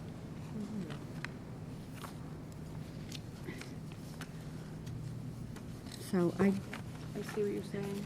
Each lease shall be for a term of up to 20 years, and with said term to be established by the regional school, district school committee, the term shall commence.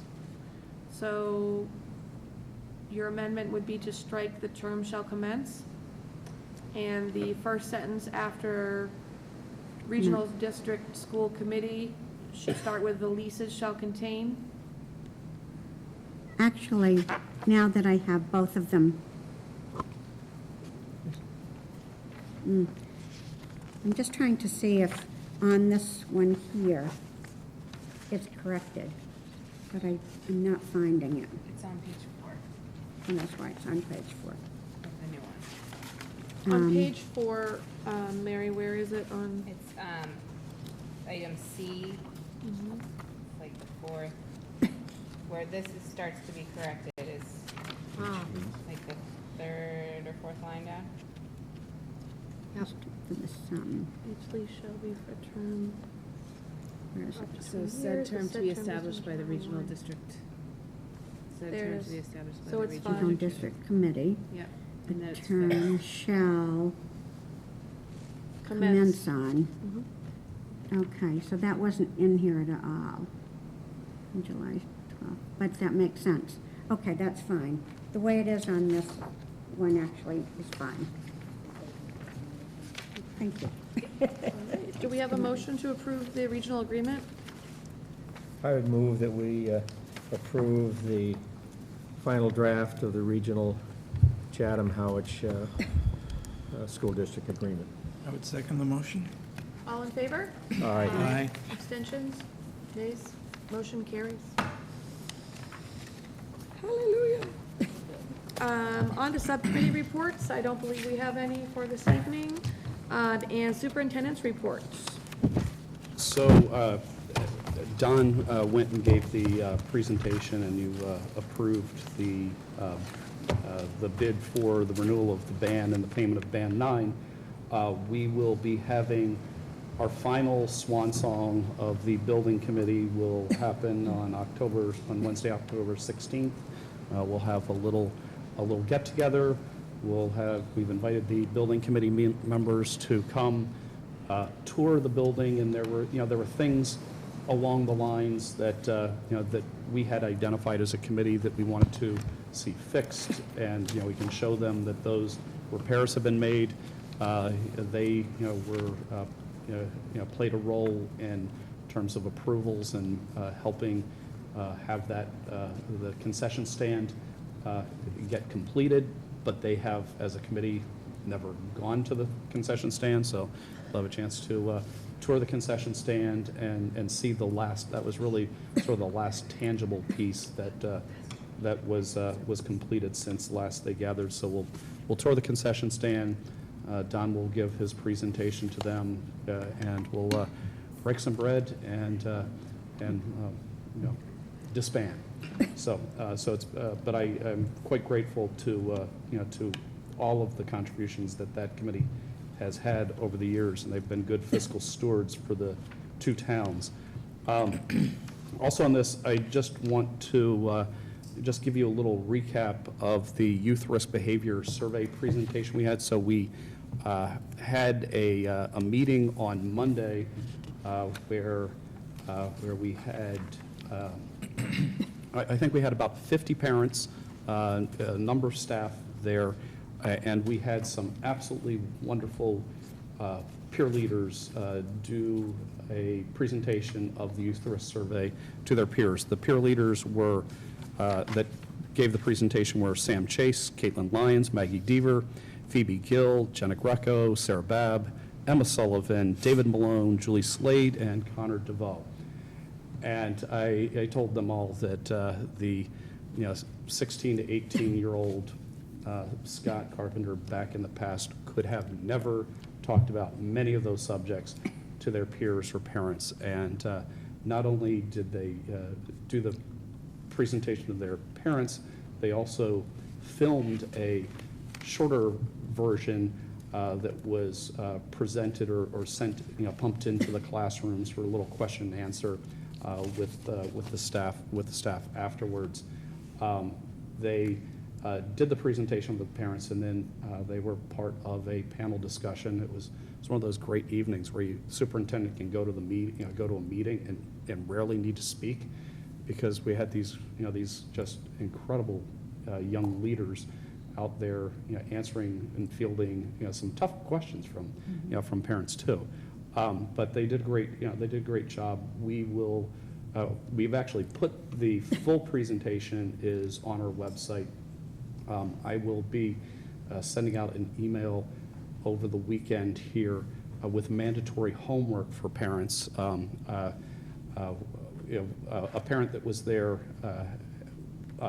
raised a concern that he's raised in the past. This is our third time giving this presentation, that his want is that every parent should be there, and because they are challenges that that span the walls of any of our schools. That a lot of the risky behavior that's happening is happening in homes on the weekends, during vacations, and how do we work with families to go address it within in the educational program we have, in the school culture that we have here, but also partner with them to support them when kids aren't with us. So I will share we have a slide deck that has not only the slides, but it also has the talking points for the students. And if the parents want, we have the full presentation and questions is also available. So we have a hyperlink that parents can go and sit down and watch an hour and a half. It's about a 45-minute presentation, and it's about a 45-minute conversation with students afterwards. So that's up already, but we'll send out some mandatory homework for parents. Will that be on the TV station or school channel? It'll be running through it'll be running through the school television That's great. channel. That's great. And who was the name of? What's that? It'll be on the Towns one as well. Oh, great. Who was the name of the guidance counselor that was the peer leader advisor? So that did Allison well? Allison Burton was the, The whole thing was wonderful. I mean, those kids at the end answering every parent that had a question, they did it amazingly well, and that was not anything they prepared for. They were great.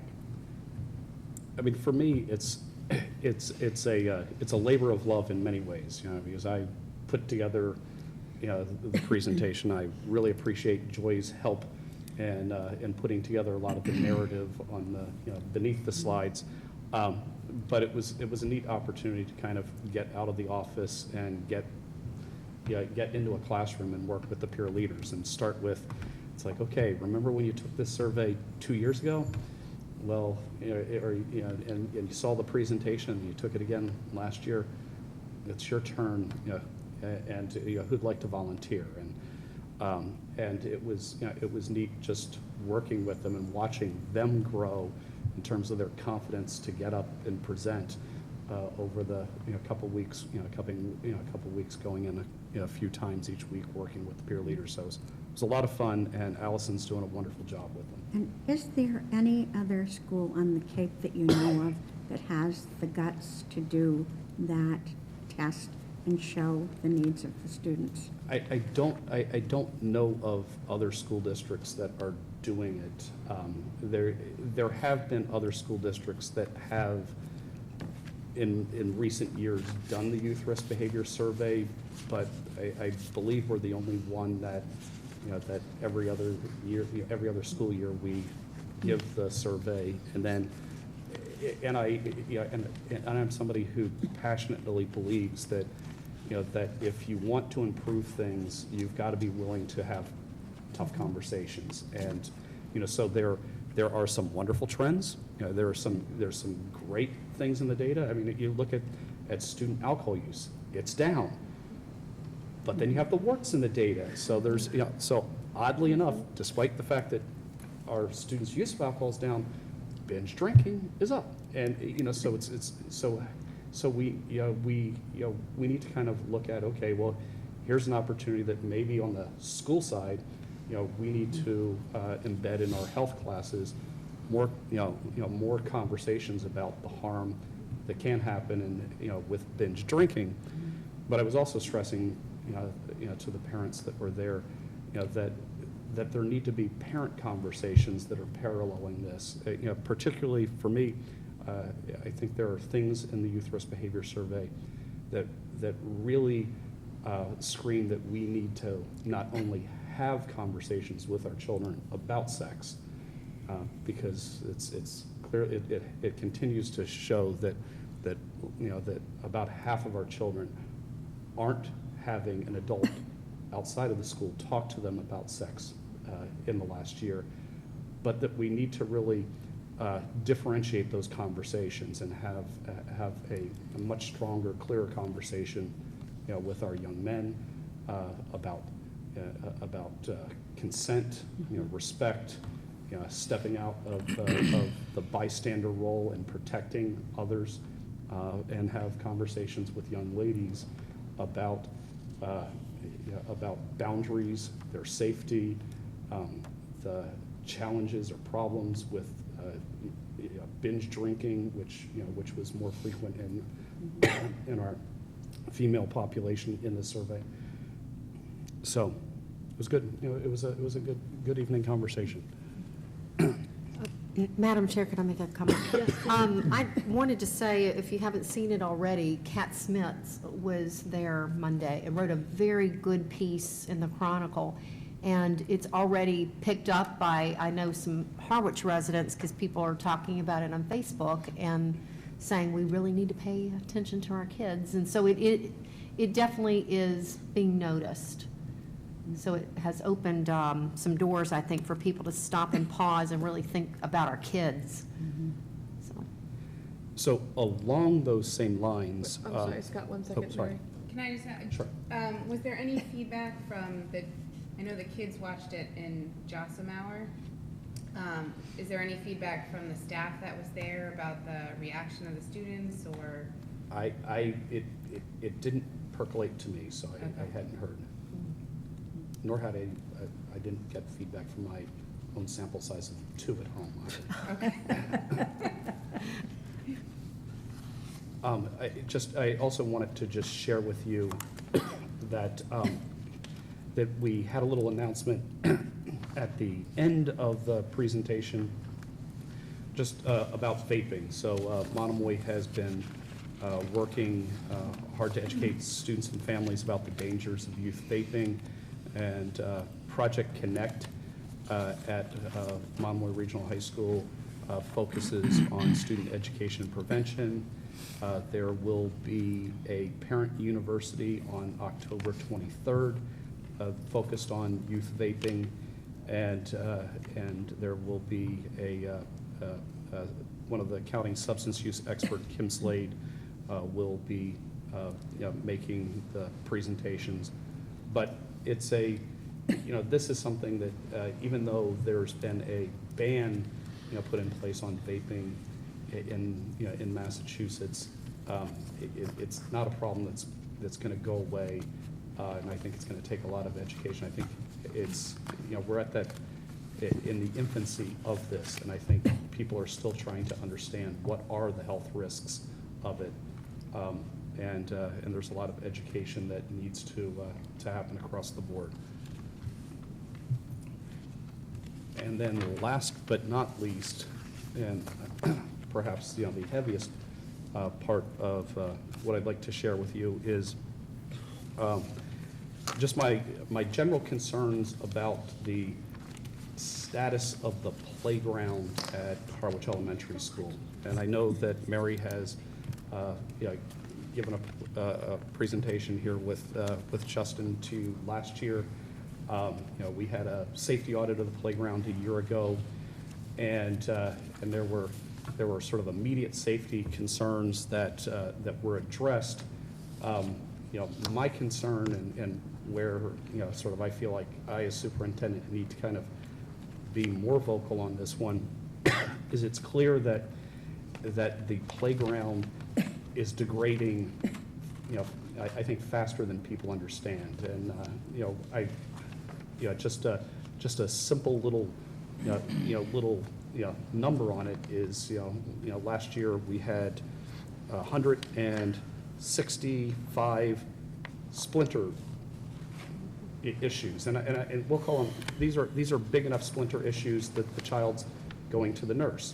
I'm sure that there are a lot more smaller splinter issues that are going unnoticed or that that kids are dealing with, but these are 165 times that the child has to go to the nurse to have the nurse remove the splinter, and already this year that is up almost 40% over last year. And and my biggest concern is that while we as a school district have been trying to partner to go out there and work with Little League and the Rec Commission to put together a sort of community project to transform not just the playground but also the fields behind the elementary school and the community center, or sorry, the cultural center. But there's also a lot of noise and misinformation that I think I'm also hearing through the grapevine, and so I just wanted to put together a little memo to the committee to sort of clarify the facts here. So so one of the little murmurings that I've heard through the grapevine is if only the school district, in present and past, had just taken care of it, it would have lasted longer. Well, the playground was built by a firm with community support. It's called Playgrounds by Leathers. And Mark Leathers is the current president. And in your packet, I have a quote from a newspaper article that's quoting the president of the company that says that the wooden playground structures built in the 1990s, and this one was built back in 94, that they were built for a useful lifespan of 20 years.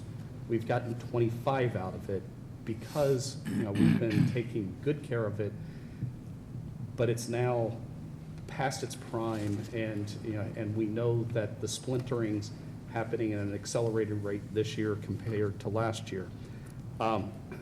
So when Mary and Justin went to the Rec and Youth Commission, there was some murmuring at the table that, well, if only we were out there sanding the structure, which I called up our facilities director, met with him, went out with our head of custodian, or lead custodian at Harwich Elementary School to look at it, and then Rick Travers, our director of facilities, spoke with the people at Leathers, and they said, absolutely not, you can't sand this, and we're very clear that the wood that's out there is wood that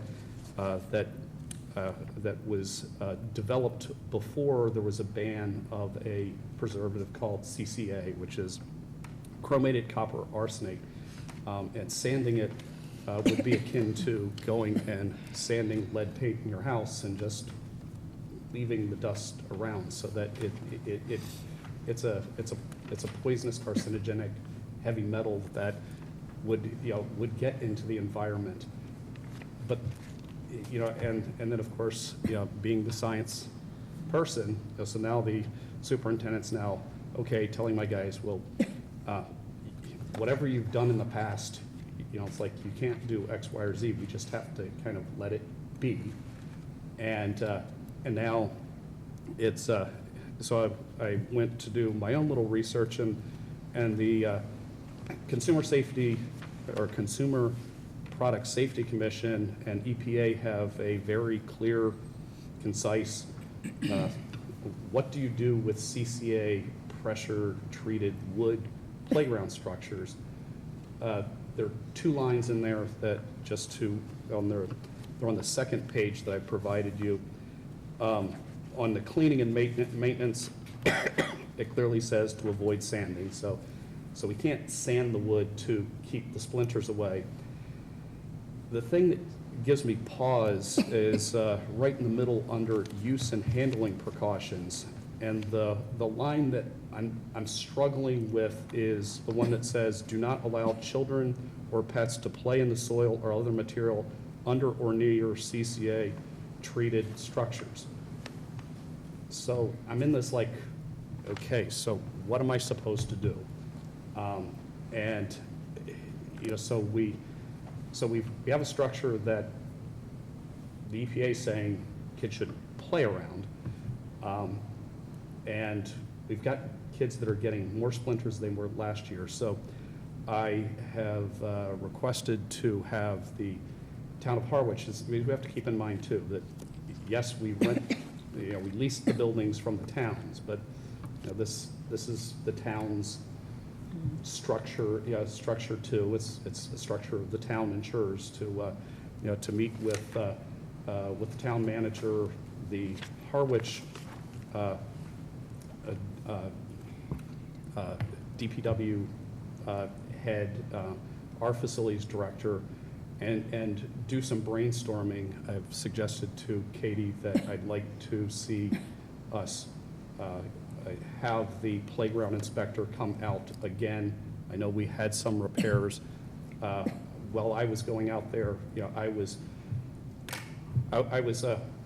climbing on all the structures and was running my hand along it, and I was joking and very seriously.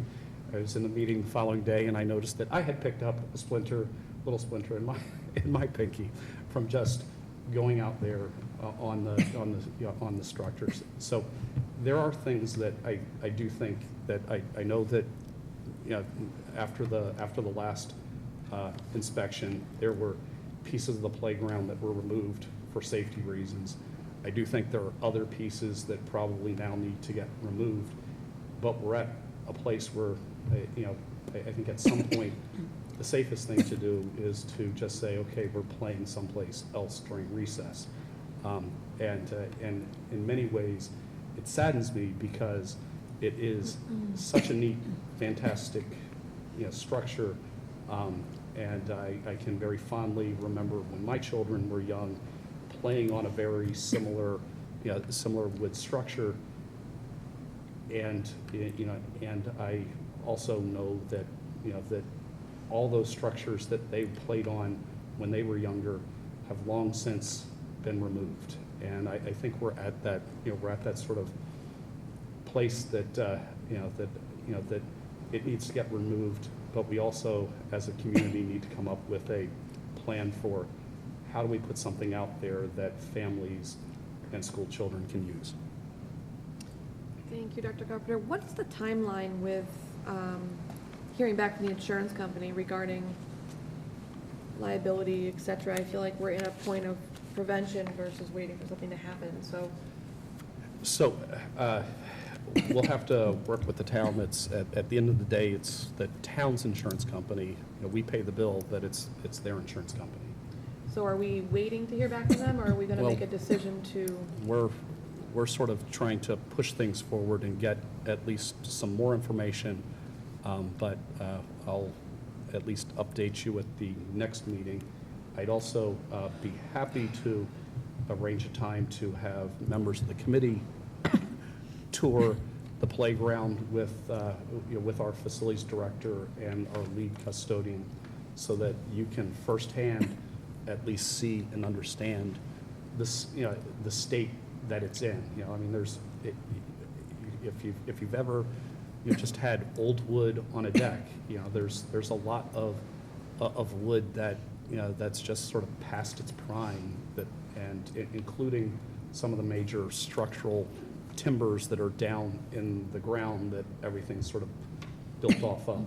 Would it be feasible to ask that we have a decision by the next meeting as far as what the plan is going forward? We could. Yeah, I think the challenge is it's a bit of a.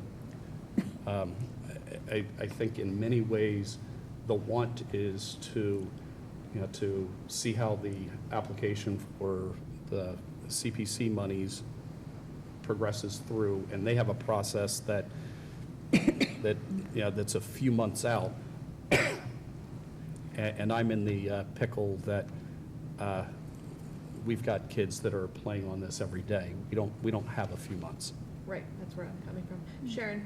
Yes, that's the point that's concerning to me. When I read the wood's been determined to contain CCA, preservative known to be poisonous and a carcinogen, which is banned for use on playgrounds from 2003.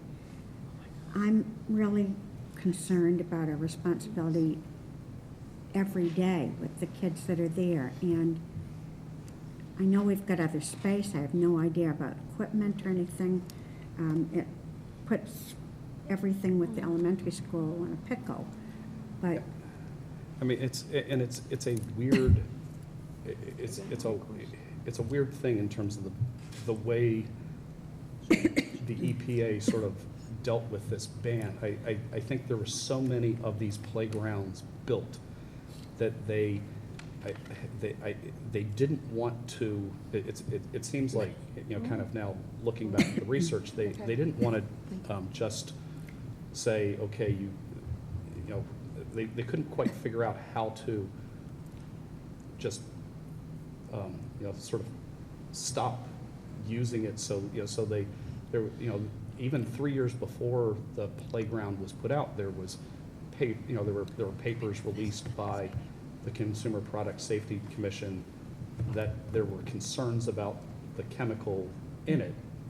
So it was out there before the playground was built, and it literally took about 9 years before there was a ban put in place. And and there were playgrounds like this everywhere. I think, to the best of my knowledge, I don't know of a single one left on Cape Cod. I think we've got the last one, and despite what some may think, we have the last one because it was taken care of, and, but we have the last one, and it's past its prime. So would the town Board of Health be involved at all? American, I believe after the presentation that Mary and Justin made, there were some phone calls. I think even that presentation, there were people that were concerned about it at that meeting. I'm Mary Oldak, principal of Harwich Elementary. We presented, and Justin Tavano, who's the project manager for this playground project, we presented to the Recreation Youth Commission to ask for a letter of support for the project. And as a result of our discussion with the members there that night, there was an inquiry to the Department of Health the next day at Town Hall. And Megan Eldridge did come out and talk to us. We presented Wednesday night, I think, and Megan came by on Friday and met with me and our school nurse about the splintering data. And she did write a letter of support for our CPC application. It's one of the exhibits in there. We have about 25 letters of support from the Department of Recreation and Youth Commission, and also the town planner, and also from Megan as the health department as well. Thank you. Thank you very much. Terry? Notwithstanding CPC, and that's 2 or 3 months away, and what I've heard tonight, I would think that we would not want to be told to close it, but I think this board, within the next meeting, we should take a vote to decide, including having a Harwich Elementary parent meeting where we explain to them, many of them probably already know, that this is an immediate decision that can't be put off till next summer. And I would say we close the playground based on safety. And I don't have an option for portable stuff that we bring in, but if it says what we've heard today and we dwell on it for a week, it needs to be physically, I would guess, to be removed. So we're not responsible for this ratio of kids getting splintered up, and at the same time respond the way we have, and then what the mums and dads feel regarding how come it's now October, how come it wasn't 8 years ago. We all have answers for that. So that would after the last 15 minutes, that's kind of where I would be coming from. I would agree. I agree. All right, so we will plan to have an update and probably have an agenda item for the next meeting as a committee to make that decision. Sounds good. All right, thank you. I just saw Liz blow on the door. We weren't sure where you were. I hope you were safe. So we're going to go back up to reports and discussions and go to the CVAC FY19 recap. She's ready to go.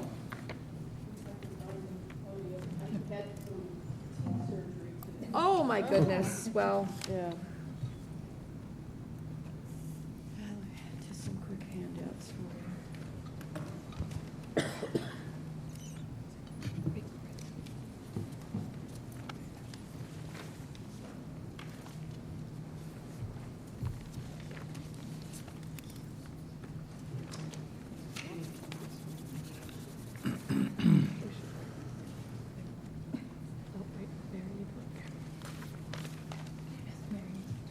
So one in front of you, we're here this year, it's Liz Argo, manager of Cape and Vineyard Electric Cooperative. And we come every year to basically let you know how your projects have done. You've been a participant in the CVAC projects. CVAC is a sister organization to the Cape Light Compact, and our mission is to bring forward renewable energy. We continue to do very well. Last time I would have presented here, I would have said we had 4 CVAC PV initiatives. We now have 5. Round 4 is the last one, and in fact, this school is participating in round 4. We have, in the past, done some net metering credit sales contracting. Monomoy School District also benefits from that. We're now heavily into electric vehicle and charging station initiatives to help make that a commonplace view and resource on Cape Cod and Martha's Vineyard. We've done consultancy services for many of the towns because this can get complex. In fact, I have an appointment to come in and talk as soon as I get back from France with your financial team to help remind them how this all works.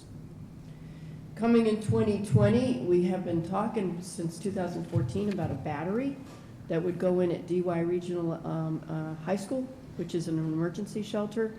That has been approved by the board finally, and Amoresco being the winning bidder and CVEC are now in contract. So that should be breaking ground just after the new year.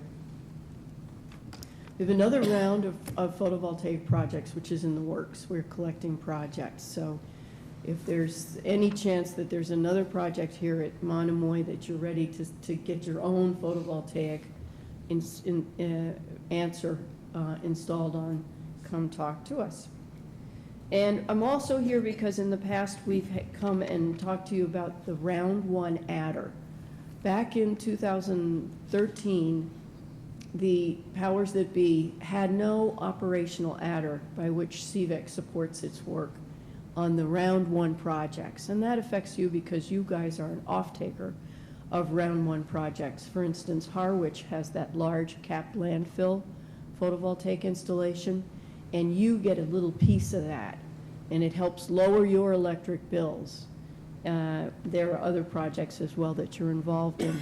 So we went around in 2017 after looking at the books and seeing that we were falling farther and farther behind in making our economies work, revenue, sales versus expenses. And we asked for what we call an adder to be imposed on those projects as they are on all other projects. And the answer was yes. The following year, we had it instituted one more time. Then last year, I came back and I said, we're doing better. We're going to only ask you for a quarter of a penny this year. And so that's what's been paid up until now. I'm here now to go, we're doing so much better financially. The projects are starting to become reality, which is a source of income. And we're here to ask for one more year of the quarter penny adder, which hopefully you will approve. It means one aspect that we foresee is I have been handling CVEC single-handedly as the staff person with some consultancy help since 2013, and I'm talking about retiring now. So CVEC is well aware that they're not going to find another Liz Argo who's willing to work for the kind of salary that I do, which we won't go into. So they have to realize they've got to become a little bit more of a grown-up organization if they're going to continue on. So that would be our first order of business, and I think maybe it makes sense to handle that independently. If I could ask this board to let me know tonight if there would be a motion to extend the round one adder into 2021. I think it's the first time it's presented, we would want to vote on it at our next meeting. That's fine. Okay. And we can make that an agenda item, that's not a problem. The next item is, in your packet, is a rundown of your year, FY19, having just finished. We have all of our participants listed there. Monomoy Schools is towards the bottom, and you can see that your kilowatt hours, which doesn't mean a whole lot to people unless they're counting kilowatt hours, over 1 million, almost 1.5 million in kilowatt hours. What does that really mean to you? To find out, you just have to swing over to the final column. That means that you earned your net benefit in FY19 was $74,000 from being an off-taker to all of these projects. So this has nothing to do with the project that we're looking to put on your roof. these are the existing projects, and in fact, that $74,000 is being affected by my request for a round one adder extension. Whatever savings was dropped by a quarter penny in this FY19 review. Any questions about that before I go on? Because that's sort of the crux of the being. There are other pages that show you how CVEC did by system, which I think is less material to you because you're not as up to speed on which systems you are off-takers from. So I think really the front page is the one that has bearing on you, on Monomoy. So that's typically the annual update. Any questions on that? Any questions from Sharon? Liz, I can't remember about other years. You've made this presentation for a number of years. Yeah. But this, you're saying that this is like $75,000 that we earned from this past year? Yeah. Okay, and was that greater or less than other years? That was slightly greater than last year. Okay. Because last year we had some weather issues, and this year was really a terrific year. In fact, if you look on that same page, totals by year, the first three columns, that's all of the kilowatt projects that have been operable. But you can see the net benefit at the end of year 2017 was 2.7 million. Yeah. And then it dropped. That doesn't look like it still went up to 3 million, and now we're at 3,000,003. Well, they keep going up, but this is not a great example because we've been adding projects, so that's why that keeps going up. But we did see that the actual kilowatt hours from 2018 were lower. Meanwhile, the net metering credit went up, so your net benefit ended up being better. We watch the production very closely, because if something's off, we want to get it fixed right away. Any other questions or comments or anything for Liz? Perfect. Okay. Thank you very much. We have one last bit of business. Again, this is not to be voted on tonight. The projects that we've been working on for 3 years, I would say, to get a photovoltaic system on the roof of the school it's finally here. In March, we selected vendors after a request for proposals. We were thrilled because we had 19 vendors reply, which is unheard of. They fought very hard to become the winners of the individual projects. Some of them had some pretty amazing prices, and in fact, Katie was there for the bid opening. We actually asked them to go back to the drawing board and make sure they hadn't made a mistake. The prices were so good. That's in large part thanks to the SMART program, the Solar Massachusetts Renewables Target. So I have the contracts. We have been in negotiations on these projects since May, and the negotiations were arduous for the simple fact that CVEC kept saying no.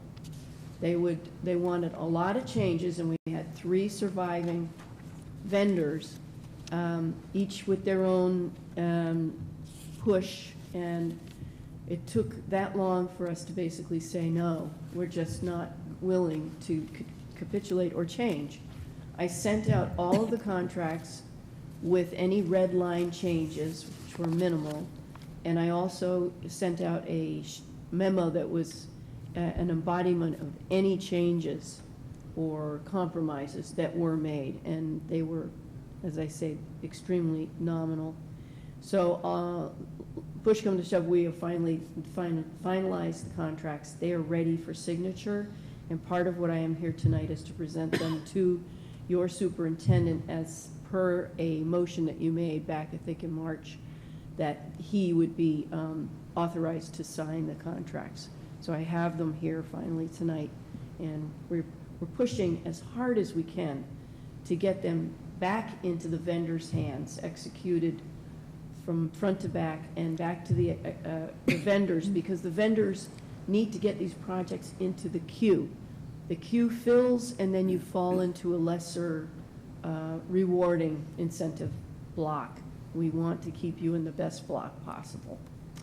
So I am going to leave these with Leah, and hopefully, Scott, if you have any questions, you can call me. Okay. There's a couple of signature pages so that you can have one and just send a signature page to us, and you can keep the other one. Perfect, thank you very much. Does anyone have any other questions for Liz or comments?